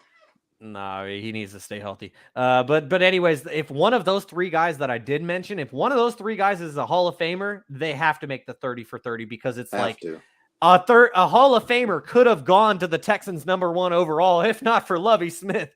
Yeah. So that's where he really changed the NFL forever. All right, guys. Now we have plenty of other news and NFL free agency, so let's get to it in just a moment. But I just wanted to mention that you guys are all tuned into Stats Over Politics, episode number 19. Shaun Holko alongside Jaevon Toddy and Kevin Dent. If you aren't already, make sure to subscribe on YouTube, wherever you get your podcasts. We really appreciate it. If you want to follow us on social media, you can find us on Instagram and TikTok at Stats Over Politics, or on Twitter, where you may be watching this right now, at Stats or Politics, because it gave us a character limit. All right, guys, now let's get I know, right? We just needed 2 more letters. All right, so now let's get to all of the other news that has happened in the NFL and free agency. And just for the sake of time, I'm going to read off the list, and then you guys can pick and choose which ones you want to get into. Jaevon, it's just like our headline segment from Shaun and Vaughn. So here we go. Jalen Ramsey, who we mentioned earlier, he was traded to the Dolphins for tight end Hunter Long and a 2023 third-round pick. Austin... I have no idea who Hunter Long is. They know you're doing homie deals, bro. They came out publicly and said a first and a second, and then this happens. Yep. Hey, man. They're just cheating again. And the Rams gave up 2 first-round picks to get Jalen Ramsey. But, hey, they won a Super Bowl. So, I mean, they mortgaged 10 years of the future to win 1 Super Bowl. I don't blame him. As a guy who hasn't seen one of his professional sports teams win a championship, all I got is the Ohio State football team winning in 2014 and the Stanford women's basketball team winning in 2021. That's all I got. So as someone who hasn't seen his professional sports team win a championship yet, Kevin, we're not as blessed as you are. You know, I mean, well, Jaevon did see his Celtics win in 2008. But yeah, you know, I would consider making that same deal that Schneed made for the Rams. Anyways, let's keep it moving. So Austin Eckler, as we mentioned earlier, he requested a trade from the Chargers because contract extension talks stalled. Yeah, so Eckler's, Kevin is excited as well for our audio. Austin. Number 30 in the midnight green? That'd be disgusting. Goes to the Rams. You want to prove that you're I'll do it all back? Hey, man. Philly is the biggest stage in the world, man. Go do your audition. He wants money. You guys don't have money. We can, hey. That's a fact. Hold on. I got it right here. So look. Yeah, please tell us. Come to Philly. Give me 1,300.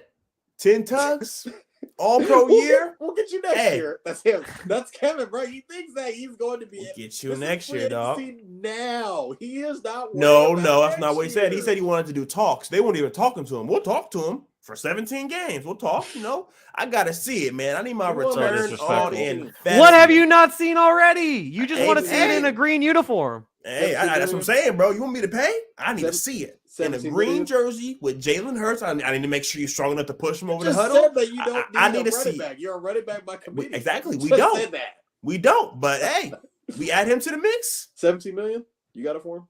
Hey, next season. Like I'm saying, man. Shaun, can you pull up the top running backs there? Yeah, I got pull that up. But Kevin, I'm trying to figure this out, man. Austin Eckler, you said that we don't need Booby Miles, a guy who's Pro Bowl year, a Pro Bowl running back that you guys just had. See ya. We don't need you. Don't let the door hit you on the way out. That was okay, I never said all that. Don't say I was disrespectful with it. Now I didn't say don't let the door hit you on the way out. You might as well pay Booby. You might as well pay. I got a Booby jersey in my closet. We would have Eckler for 2 more seasons at 27. Hey man. Eckler want to win. He might want to come in here and do his thing, man. I think he's gone again with a perfect smile. Yeah, he froze with the most beautiful smile. I gotta take a screenshot of that one. Oh no, I was too late. Jaevon, so let me hear those running back numbers. Yeah, I got you real quick, and I'm gonna probably have to repeat it for when he comes back in for 10 seconds. So let me just delay real quickly for like another 5 to 10 seconds. Well, Kevin, real quickly, this isn't Shaun's pop quiz, but if you had to guess, who do you think is the highest paid running back in the NFL? Derrick Henry. Nope, it's not. All right, Jaevon. So as we add you back in here to the stream, I just asked Kevin real quickly as I was stalling because we knew you'd be back in 10 to 15 seconds. But I was just stalling real quickly, and I asked him who he thinks the highest paid running back in the NFL is. He said Derrick Henry. That's incorrect. You think it's Zeke? Yeah. That is also incorrect. Ooh. Is it Joe Mixon? AK? No. Oh, it's Chris McCaffrey. Guys. Thank you, Kevin. Christian McCaffrey. Hey. All right, so Jaevon, here's your list. Bowler? Damn, best running back in the league. All right, Jaevon, I'm just gonna ignore that comment. So Jaevon, are you ready to hear the list? Yeah, go ahead. So here is our top 10, and we got 3 guys tied for 9. So this is actually the top 11, but here we go. So we got Christian McCaffrey making just over $16 million a year. Alvin Kamara and Ezekiel Elliott making $15 million a year. Yeah, I was like, Dalvin Cook. Yeah, Alvin Kamara and Zeke are tied for 2 at 15. Dalvin Cook, 12.6. Derrick Henry, 12.5. Nick Chubb, 12.2. Joe Mixon and Aaron Jones. This isn't baseball. Aaron Jones, $12 million for Joe Mixon and Aaron Jones. And then tied for 9th, we got Saquon, Tony Pollard, and Josh Jacobs, just over $10 million. So where does Austin Eckler fit in? Because the thing about Austin Eckler is right now he's at number 15 on the list, making $6.125 million. And the thing about Eckler is he was like a 6th-round pick, and that's why he's trying to get that money because he's missed out on it on the front end of his career. We can double that. I was gonna say, like 13. 13 is kind of where he's gonna be at. That would put him like what top? He's better than Zeke. Well, just Zeke got the money early. That's what it was. Yeah, he sure did. So that's kind of why Zeke is up there in as far as top running backs go, money wise. Yeah, so let me just get to the rest of this. Let me just get to the rest of this NFL news real quickly. So because we got a lot. So the Ravens, they officially tagged Lamar Jackson with a non-exclusive tag. They can start negotiating on Thursday. The Giants, they signed Daniel Jones to a 4-year deal worth $160 million. The Giants, they tagged Saquon Barkley. The Vikings released Adam Thielen. The Bears agreed to a 4-year deal worth $72 million with former Bills linebacker Tremaine Edmonds. Devin McCourty of the Patriots, he retired. The Commanders, they paid Durant Payne 4 years, $90 million. He had been franchised. He is now the 2nd highest paid defensive tackle in the NFL, right behind Aaron Donald, as we mentioned earlier. Jonnu Smith. Yeah, that D-line in Washington is pretty good. Right there next to Chase Young from The Ohio State University, as Kevin yawns. Hey, don't disrespect that, man. Hey, man. So, Jonnu Smith, he was traded to the Falcons for a 7th-round pick, as we mentioned earlier. Shout out to Garry. The Steelers signed Patrick Peterson. I'm afraid he might be washed. And this last piece of news isn't official, but if you read into if you read into things, then you will agree with me. that the Jets seem to be nearing a deal for Aaron Rodgers, indicated Pretty by important. tweets from the Jets star trio of Sauce Gardner, Breece Hall, and Garrett Wilson. Yeah. Exactly. The three of them, they did the whole seance for the cheesehead. They burned it, and now they're tweeting, super excited. Aaron Rodgers told Brandon Marshall and I Am Athlete that we should expect the news soon. So who knows? By the time we talk on Thursday, we may be talking about Aaron Rodgers officially being a Jet, but that's just speculation, guys. Let's dive into the topics that have actually happened. So, Jaevon, I'm going to start things off with you. Which piece of NFL news do you want to talk about? Like we said, we got Jalen Ramsey, Austin Eckler, Lamar Jackson, Saquon Barkley. There's a lot to talk about. Obviously, Jalen Ramsey's a guy who I think is a top corner in this league. Kevin doesn't think that for some odd reason. Whoa, that's not what Kevin said at all. Don't be putting words in my mouth. I'm just saying, last season, this is a what have you done for me lately kind of league, man. And if I need a That's corner, over politics. I might have to go get me Aiden Hutchinson, man. I'm just saying. Okay, but he ends up going to the Dolphins, who probably have the best secondary in the league. Xavier Howard, Javon Holland, Jalen Ramsey. They're pretty much going all in, with Tua on his 5th-year option, kind of just going to see what happens. They did Is Tua going to be the starting quarterback, though? Because they signed Mike White, I just took the words out of your mouth. I was like, they signed Mike White. We see what he was able to do. So I don't know. He goes to the other side of the division. Who knows if that's the dark side or not. But, Tua's injury concerns are a concern, obviously, with all of the concussions that he's kind of had throughout the year. And Mike White can kind of be a guy that can maybe come in, and who knows if Mike White was on the team when they played the Bills, do they win that game? I don't know. Skylar Thompson almost won that game for them last year in the playoffs. So we'll kind of see how that goes. But another guy, a lot of people really aren't talking about this. Adam Thielen getting released by the Vikings is crazy. What's up, Wes? Let us know what you think. So We don't talk about Vikings on this podcast. He's a guy that can be a great slot receiver. I don't see why. At 33. Come on, man. Do we know the numbers that Adam Thielen's numbers are insane. Especially him being beside a Justin Jefferson, the number that he's put up being the number 2 behind Stephon Diggs when he was in Minnesota. He's a guy that can be a great number 2, number 3 receiver on your team. Why not? Somebody needs to pick up somebody. They're sleeping on Adam Thielen right now. I think he's a guy that can for sure definitely play in this league. He's not a guy. He hasn't fallen off a cliff. Insane. Last 4 seasons, 716 yards, 6 touchdowns, 726, 10 touchdowns. He had 925 3 years ago. Come on. And then he had 418. And then the birth of Justin Jefferson came. Yeah. He's not going to get you. I'm not saying he's going to get you 1,000 yards, but he's a touchdown machine in the red zone. He's not even where would you rank him as a number 2 receiver? I mean, there's a bunch of guys out there. He's better Top than 10. Schmitty. Top 10. Oh my God. So off the point, Shaun. You're a realist. I had to bring this up to you. No, Tell this man Schmitty's better than Ayuk.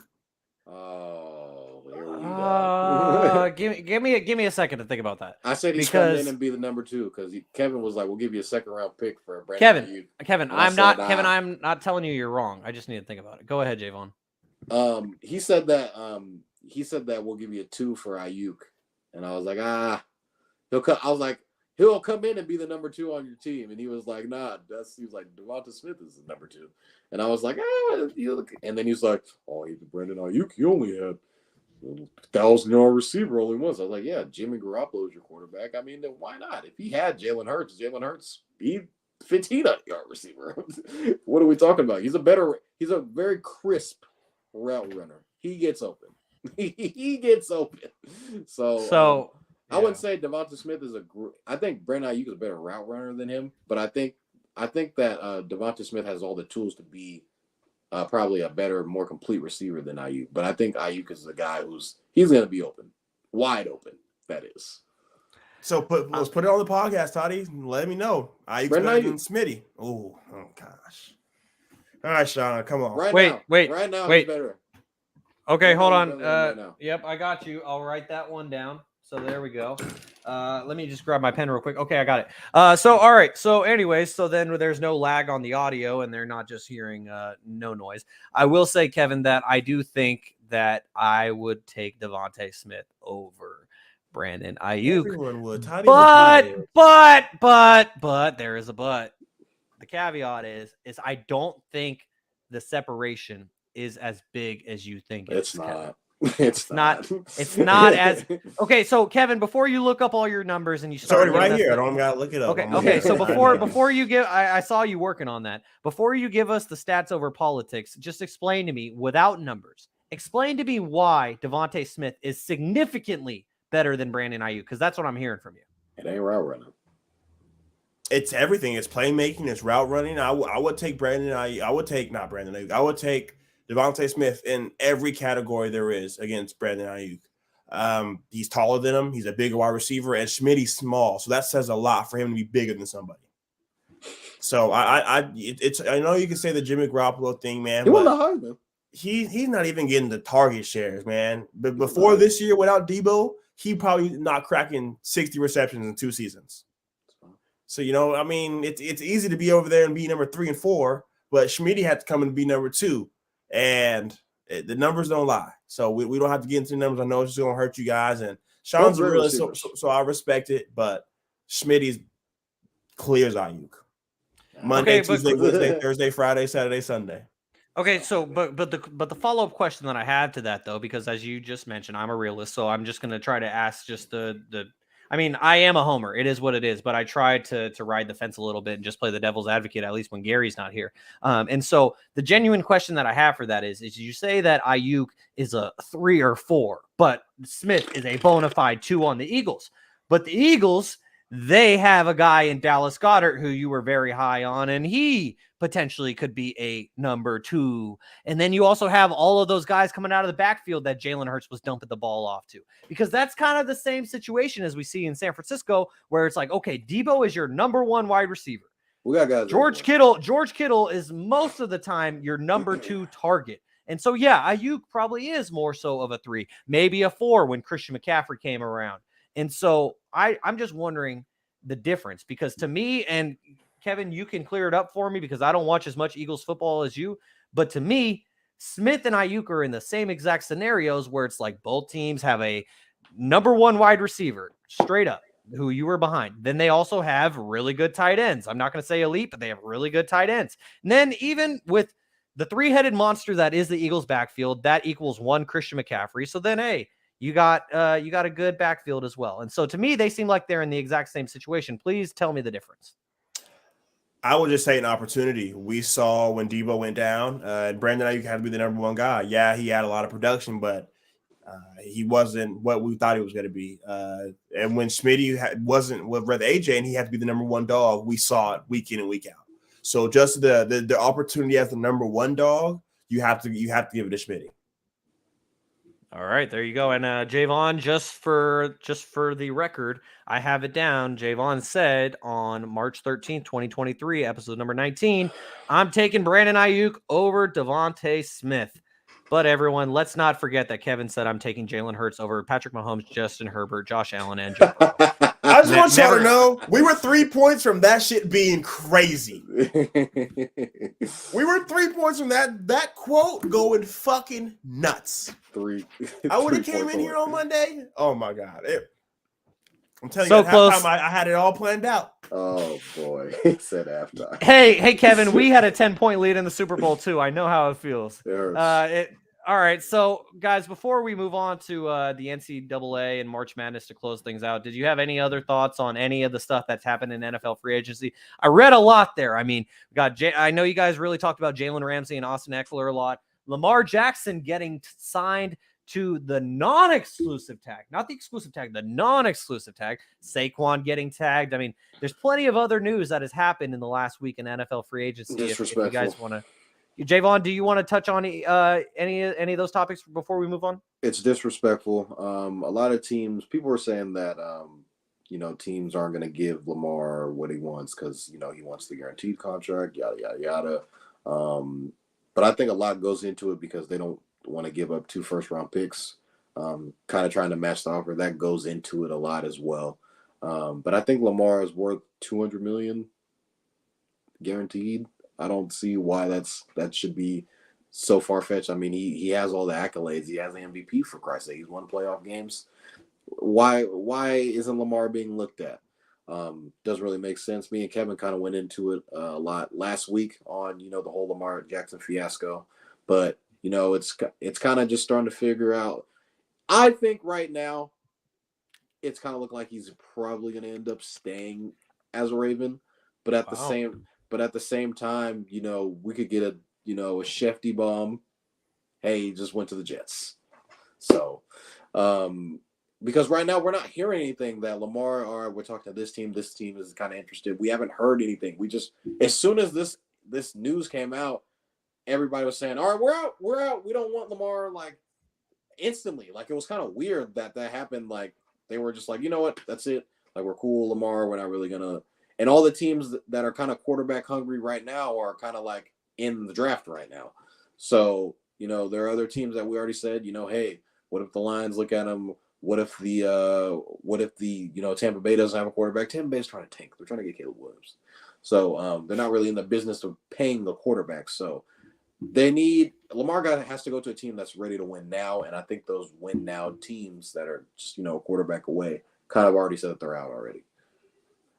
Kevin, what about you? Do you have any other NFL free agency news you want to touch on? Yeah, man. Daniel Jones for the next 4 seasons. Oh, my God. Oh, music to my ears. Daniel Jones signing to the Giants is the same thing as Geno Smith signing to the Seahawks. No, it's not. Yeah, it's worse. No, it's worse. It is worse. It's worse. It's worse. I'm talking about as far as, all right, these are easy 2 wins for us.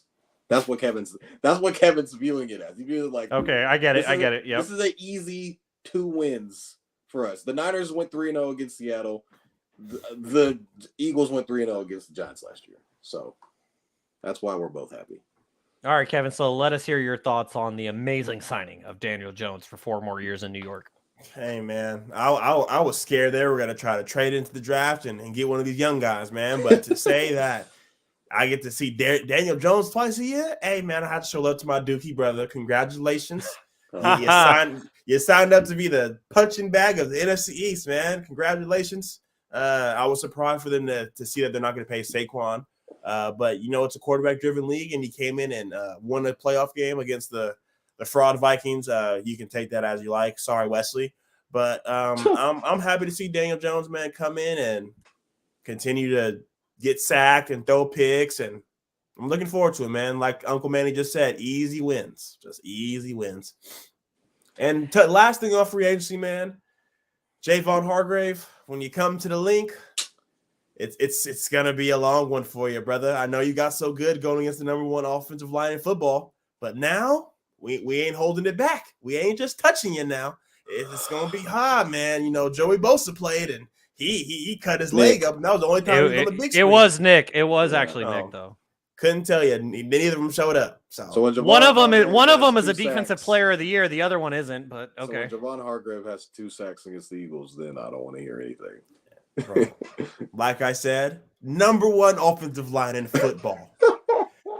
I didn't want to go this far, man. But you said it with the Dolphins. Building the secondary. You got the Niners building the D line, man. If you want the blueprint, just say so. I'll bring it next Monday. You want to know how to win? You want to know how to get it done? I got you on Monday, man. I'll bring it to you on Monday. I see everyone's trying to fall in pace. Like, oh, the Eagles did it. Maybe, he did it for the Eagles. He did it for the Eagles. He'll come here and do it. It got to work. Hey, man, everyone can't be the Eagles, man.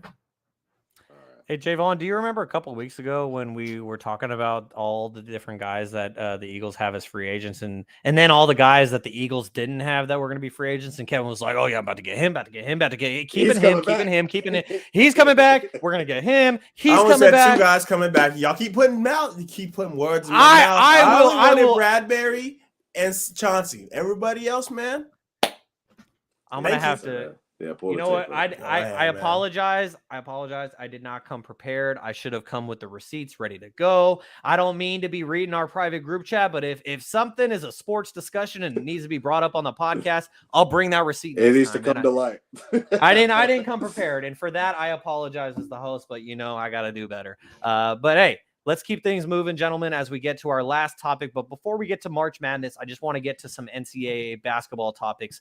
And the first one is, Jim Boeheim retired from Syracuse men's basketball after 47 seasons. As we know, they won the national championship back in 2003. Jaevon, led by Carmelo Anthony.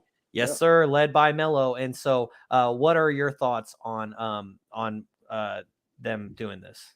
It was kind of weird. On Jim Boeheim, excuse me. Yeah, it was kind of weird seeing that. Coach Boeheim, he's been the coach since forever, man. He's been the coach since I can remember. When you think Syracuse, you think Jim Boeheim, the 2-3 zone. People hated playing against Syracuse because you couldn't really get past that 2-3 zone. Were they in that game, the 6 overtime game with Kemba Walker? Yes. Was that? Yep. That's a crazy step back, by the way, from Kemba. Cardiac Kemba. That's kind of how he got his nickname. But those are just little memories that you kind of remember with Syracuse basketball.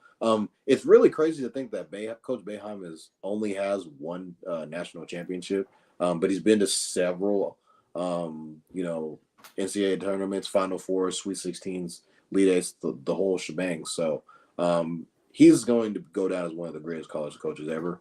I think he's a legendary coach, and it's kind of sad to see him go. There's like a lot of coaches that we're kind of just seeing that we watched just growing up, like Jay Wright left. Obviously, Roy Williams is probably the greatest coach of all time. I know Kevin's gonna have something to say that Coach K is that was a hard eye roll for the audio only audience. Coach K is obviously one of the greatest coaches of all time.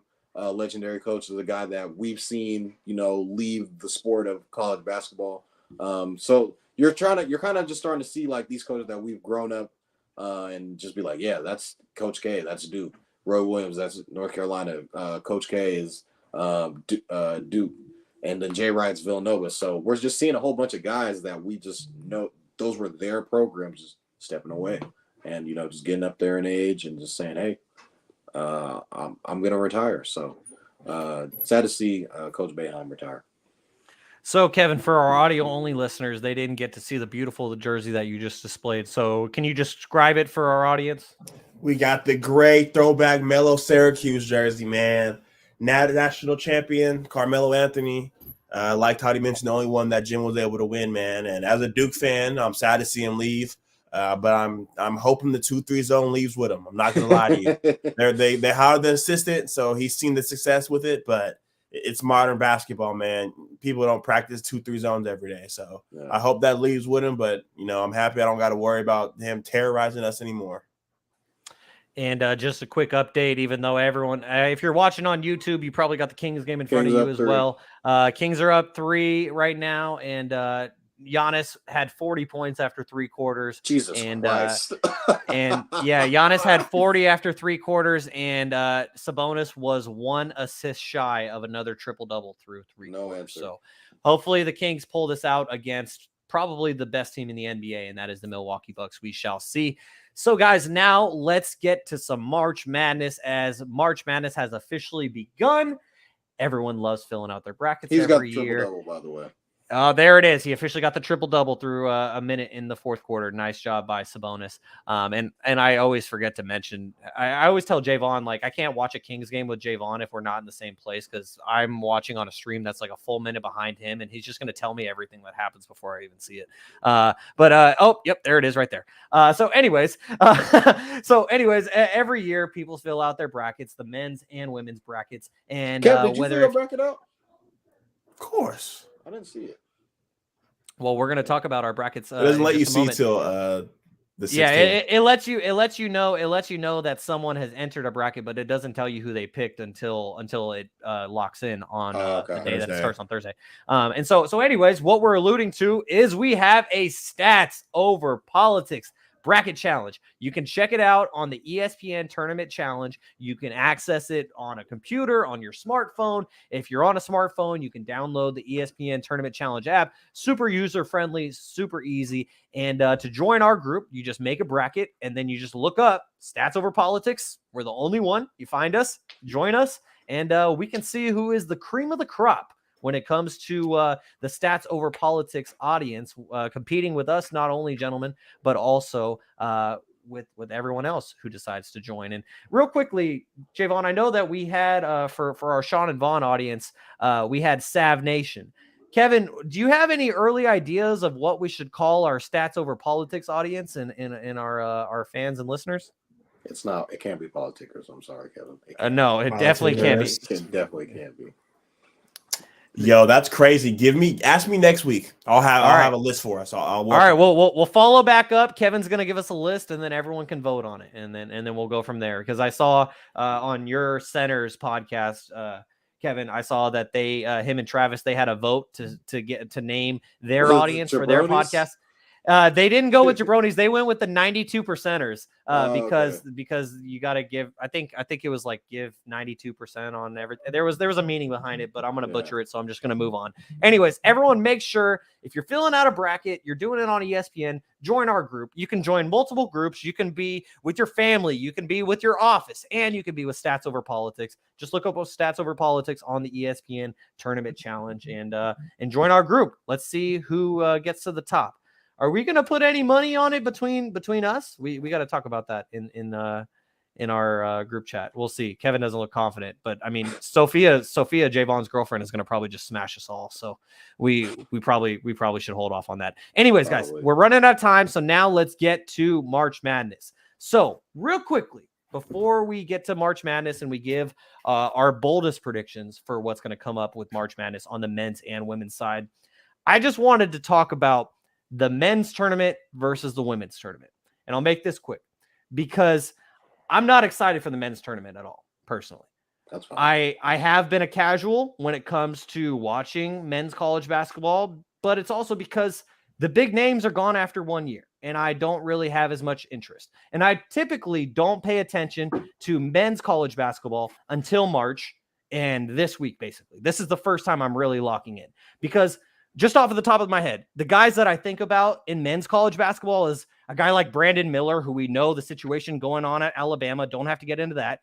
Got Grady Dick at Kansas. I only remember his name, Jaevon, because I'm immature and I thought his name was funny.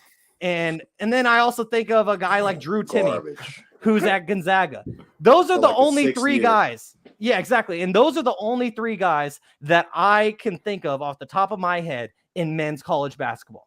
Now let me tell you about all the names in women's college basketball, because there's a rule in the WNBA as Kevin puts his stinger up, because the Sac State women's basketball team made the first ever NCAA tournament by winning the Big Sky tournament this past week. As a guy who covered that team for 2 seasons when they were absolutely dog trash under head coach Bunky Harkleroad, I am so proud and so happy as an alum to see them make history. Shout out to Mark Campbell and his entire staff. I couldn't be happier. I'll get to them later. When it comes what seed do they get? 13. They're 13, going up against number 4 UCLA in LA on Saturday night. Shit. So the thing about the difference between men's college basketball and women's college basketball is I just mentioned those 3 guys that I can think of with men's college basketball. You got Brandon Miller, Grady Dick, Drew Timme. Those are the guys I can think of off the top of my head. When it comes to women's college basketball, because of the WNBA rule where you're not eligible to play in the WNBA, if you're born in the States, you're not eligible to play in the WNBA until you're 22. And because of that, we have star names in women's college basketball that we've gotten to see for years and that we know. You look at South Carolina, Aaliyah Boston, Zia Cook, led by Dawn Staley. Stanford, you got Haley Jones, Cameron Brink, Jazania Harrell from Antelope High School, led by Tara Vanderveer. Iowa, you got the star that is Caitlin Clark, along with Monica Zazano. Didn't she just have 40? Of course she did, because she's Caitlin fucking Clark. And UConn, AZ Fudd, Aaliyah Edwards, back next year. They'll have Paige Beckers, led by the legend that is Gino Auriemma. LSU, led by Angel Reese. Flau'jae Johnson, led by Kim Mulkey. Louisville got Haley Van Lift. Even the Ohio State Buckeyes got JC Sheldon, who has been around for years. So my point is that because of the NBA rule when it comes to eligibility and age, that has made women's college basketball that much more interesting. I'm not arguing that the NBA needs to bump up their age and that they need to have it take even longer for guys to get to the league. I think 19 is fine. But what I am telling you is why I'm going to be watching the women's college basketball tournament a lot more and why you all should be watching the college basketball tournament. And I'm not just talking to Kevin and Jaevon. I'm talking to everyone who is listening to this, because these women are talented. and you need to tune in because not only are they talented, but you got the big names with big rivalries. That's what we love so much about college basketball, the Duke and UNC rivalry between you guys. When there were those guys staying around for multiple years and you could have those battles, you could have those rivalries and guys going against each other's, not just the name on their chest. And for that, I'm going to be locked into the women's tournament. And I'm going to be enjoying it. And also, you can see the WNBA stars of tomorrow because there's a lot of them in this tournament, and I'm really looking forward to it. So unless you guys had any thoughts on that, the follow-up about my little rant, I just had to get that off my chest because the women's game gets so disrespected. Preach. And it just bothers me so much. I appreciate it. So now, guys, let's get to the actual tournaments. Let's get to the men's side first. We'll get to the women to close things out. So I will say real quickly before I give my bold prediction for March Madness on the men's side, Kevin, I think it should be noted that North Carolina, who were playing in the national championship game last year, they didn't even make it back to the tournament. And then they were too good. They said, fuck the NIT. I don't even want to go play there. Jaevon, what do you have to say about your Tar Heels fall from grace? Oh my God, it was a terrible year all around. We were ranked number 1, I think, going into preseason. The year. Hell yeah! Going into the year, we were ranked number 1 and kind of just fell. Yeah, we tumbled. It was just an all bad year. I told Kevin I was never really confident just in the year period, just from when we were just losing regularly, to start the season. And then I remember when we were number 1 and then we had a game, I think it was against Alabama, we played in one of those holiday tournaments, went to like triple PK80. yeah, we went to triple overtime and then we lost. That was like the 3rd loss we had in a row. I was like, yep, this is the season. We're not, I don't know if we're good enough. And then us kind of going, but me and Kev usually have our yearly Duke UNC going back and forth. The first game I was like, yeah, we have no chance. The second game I was a little bit more confident going into it just because it was at Carolina. It was like, I think it was the last home game of the year or something like that. And, Coach Roy was there. He had me fired up. So I was like, anything is fine. Vince Carter. The broom's out. Vince Carter was there. And I was like, hey, we might be able to win this one. And we definitely shit the bed in that game. So it was never really we never really had a chance. I knew, I was like, Kevin, they're going to offer us the NIT. I was like, bro, we ain't going. we ain't going. We're going to focus on next year where there's no way we're going into that. No way we're going from national championship to NIT in a 2-year span. So Caleb Love should have came out last year. Armando Bacot's stock was probably, all those guys' stocks was probably way higher last year. So for them to come back for another year and he's probably going to go second round or maybe not even get drafted. So we're not really known, besides like Michael Jordan, for really producing guards in the Vince Carter? Yeah, I was thinking Vince Carter, but I guess he could be considered a 3. It's more of a 3 to me. But I'm saying as far as guards go, we're not producing guards into the league. So Cole Anthony online too. I'm just kidding. I'm not actually being serious. You cannot mention him in the same sentence as Michael Jordan. I'm sorry. Go ahead. And Cole was a guy that I love. Just coming out of high school, being the number 1 player out of high school, but then he ends up messing his knee up in it was like mid-season. So I feel like the injury had a little bit to do with that. But yeah, UNC sucks, and I'm just looking forward to next year. Hopefully we should make the tournament next year. I think we got a pretty good draft class coming in, but our team was not good this year. Well, hey, I got what I wanted, and it was hearing you say UNC sucks. So, Kevin, I want to hear your bold predictions for March Madness. We're starting here on the men's side. What is your bold prediction, Kevin, for the men's side? So we're gonna all go around. That would be a bold take, though. You what for the Tar Heels to make the tournament next year? Nah, Duke to win it. No, he's talking about Duke. But before we get into this, man, I gotta continue shitting on the Tar Heels, man. First preseason number 1 team to miss the NCAA tournament since it started in 1985. Sheesh. Armando Bacot came back to get a little scene play in Outer Banks 3, season 3. Go check that out. He knows what he came back for. He didn't come back to poop. Is he on the? Yeah, man, got him a little scene in there. You feel me? That's nice. I didn't know that. Hey, man, that's what he came back to school for. That's crazy. But some March Madness sleepers, man. I definitely think Kentucky's gonna be out early. I just think they try to turn it on real late. I'm really big on Brandon Miller in Alabama. Without Victor and the G League Ignite guys in overtime, you would say he's the best prospect in this class. He's definitely the best college draft prospect. Brandon Miller, they brought Jaevon Quiverly back there. They won the SEC 2 years in a row. So Alabama's been slowly building a program. And then Houston, another team that I think is going to come in and make a lot of noise, man. Houston's been doing it for a while, man. And then another sleeper that a lot of people aren't thinking, UCLA. I think UCLA has a chance to get into the dance and make some shit shake, man. They after the run they had last year, and then I think even 2 years ago, they lost Gonzaga on the Jalen Suggs half-court shot. UCLA's been cooking, man. UCLA's been cooking, and then I couldn't talk about national championship March Madness without bringing Duke, man. We've been playing our best basketball as of late, so don't be surprised if Duke is able to make another Final Four run. Yeah. Okay, so what is the official bold prediction there? Is that Duke making a Final Four run? Yeah, that's my bold prediction. I wouldn't say they win it all, but they're making a Final Four run because they're gonna. If they were to make it to the Natty, they'd have to go through Bama. All right, so Jaevon, what's your bold prediction on the men's side? I'd say probably what's bold.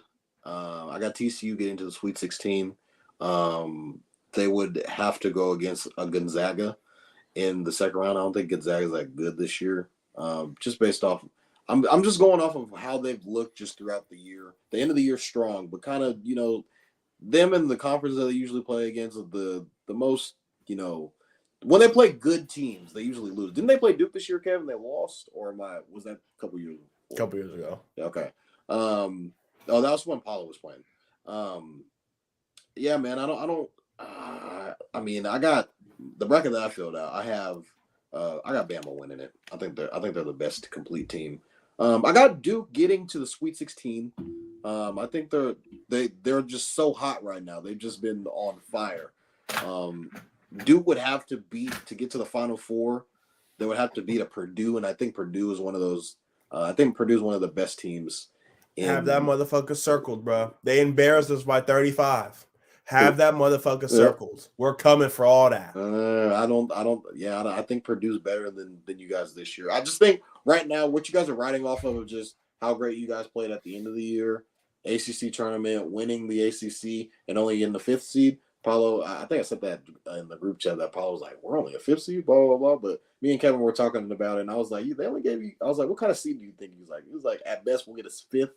Or I was like, at best we'll get a 5th, worst we'll get a 7th, because the beginning of the year they didn't start off well. That's going to kind of come back to bite them in the ass a little bit as far as seeding goes on Selection Sunday. But I think a lot of teams – UConn is another team that I'm pretty high on getting into the Sweet 16. But I'd say my craziest prediction or thing is TCU gets to the Sweet 16 as a 6th seed. All so right. I know you guys are listening and thinking if you should take our advice. Toddy asked me months ago if I thought Duke would win the ACC tournament. And when we were losing, I stood tall. So Kevin know what he's talking about. Maybe. All right, there you go. Let the record show Kevin stuck with this squad. Kev, you got any first round upsets or kind of? Oh yeah. I got Kentucky going down in the first round. Oh yeah. Do you know the story behind Providence?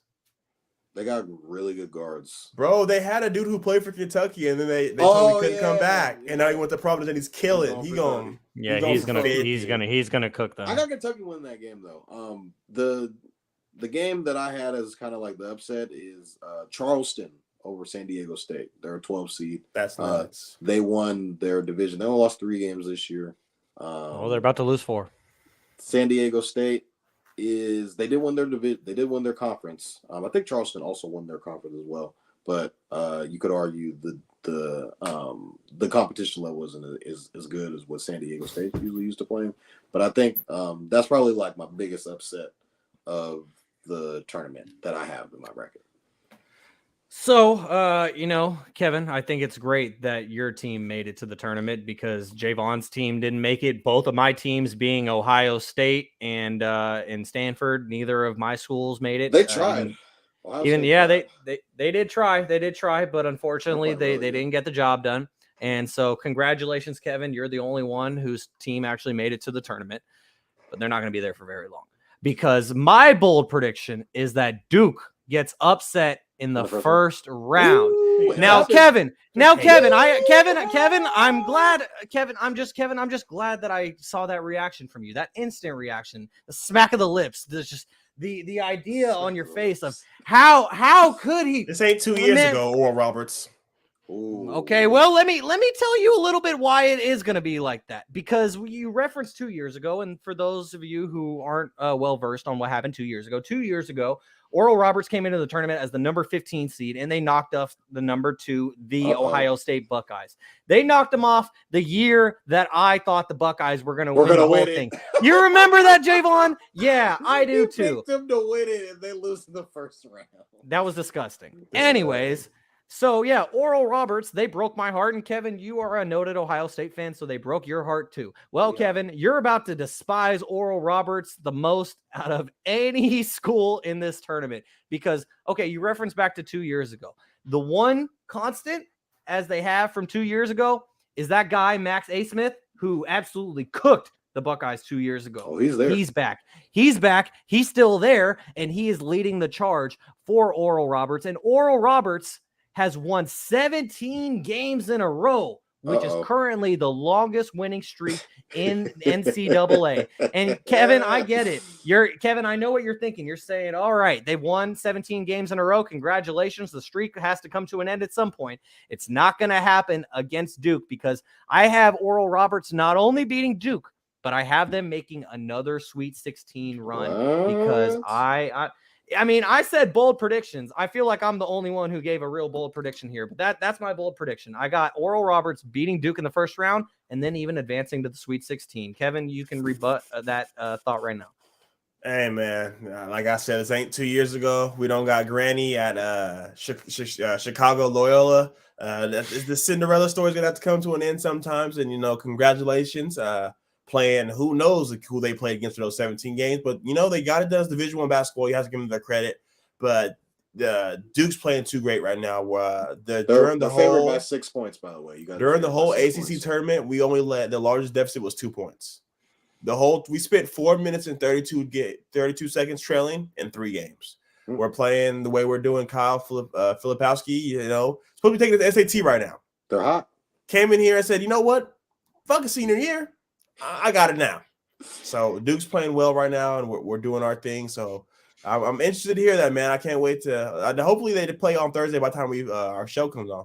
Oh, another episode I got is VCU over St. Mary's too. I think that's another 5-12 matchup. Why are you picking against all the California teams? You got San Diego State getting upset. You got St. Mary's. I know he was sending his ass to Massachusetts. All right, so. Guys, real quickly, because we're about at our time limit here, but we got to get these last couple things in. Real quickly, I'm just going to give my final four. I don't know if you guys got yours ready to go, but I'll let everyone know just so it's on the record. I think it's crazy that Jaevon has Gonzaga on upset watch because call me crazy, and maybe this is just the casual in me that hasn't watched men's college basketball all year. But I got Gonzaga. I got Gonzaga winning it all. I think they finally get the job done.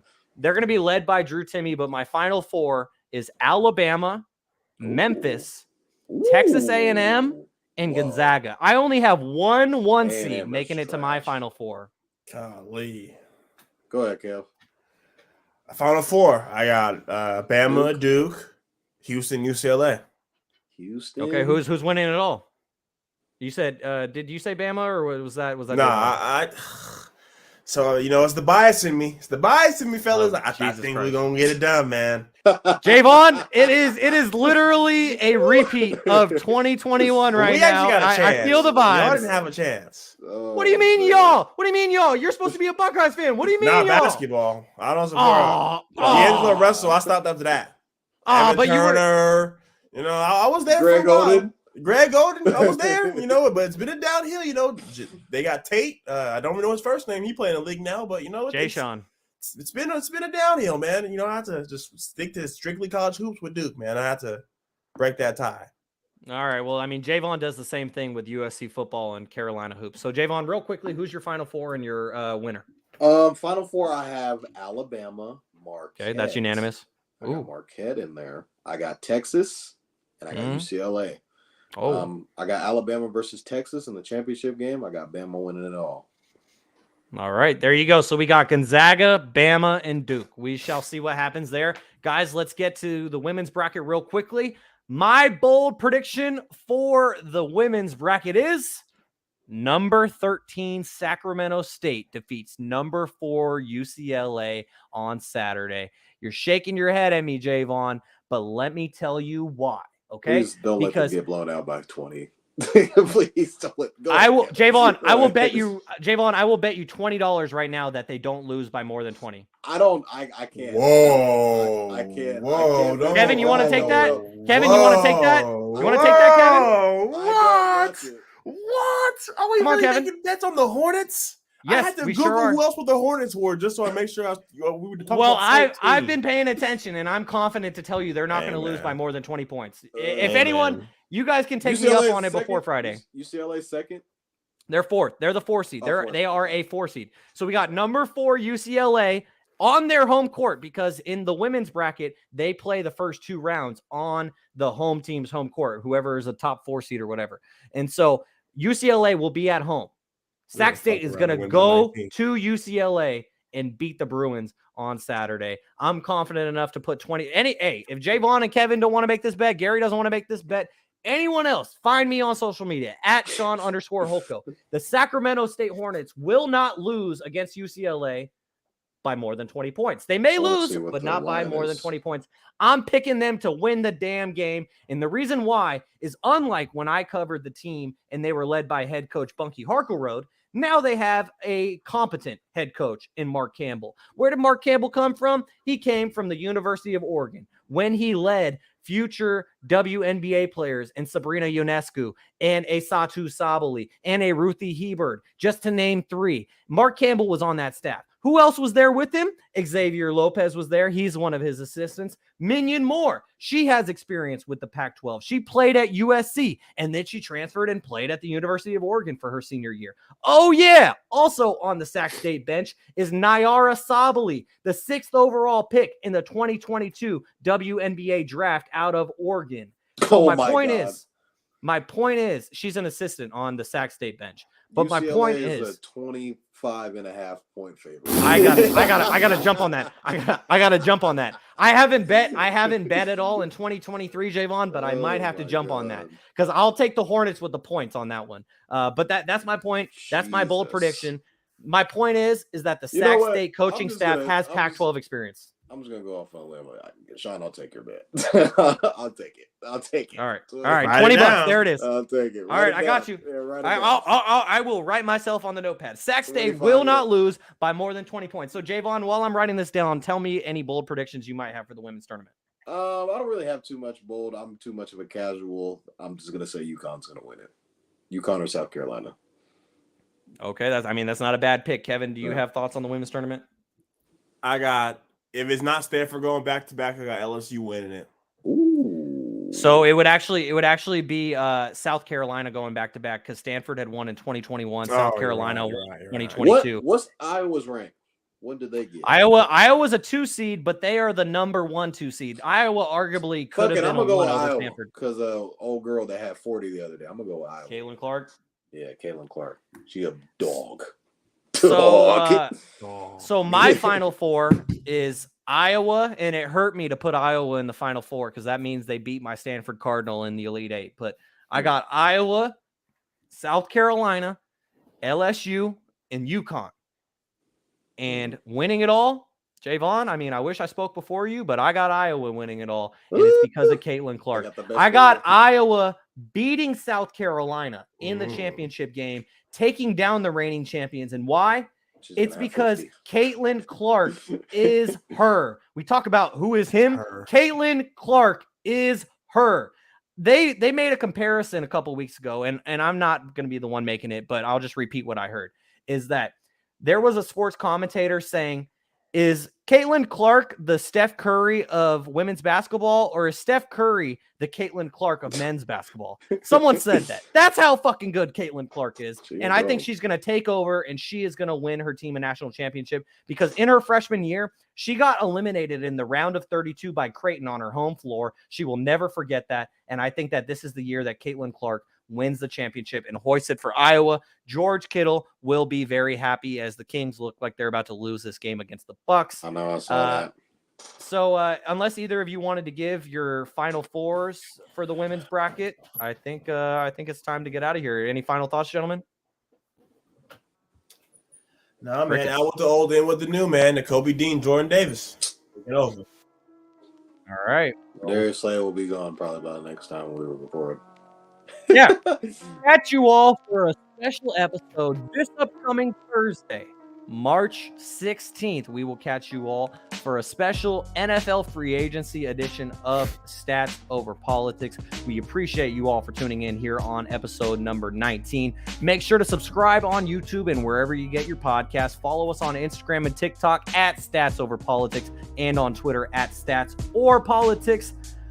For Kevin Dent, Jaevon Toddy, I am Shaun Holko. Garry Singh will be back next week. We will catch you all this upcoming Thursday for our NFL free agency edition. See you all then.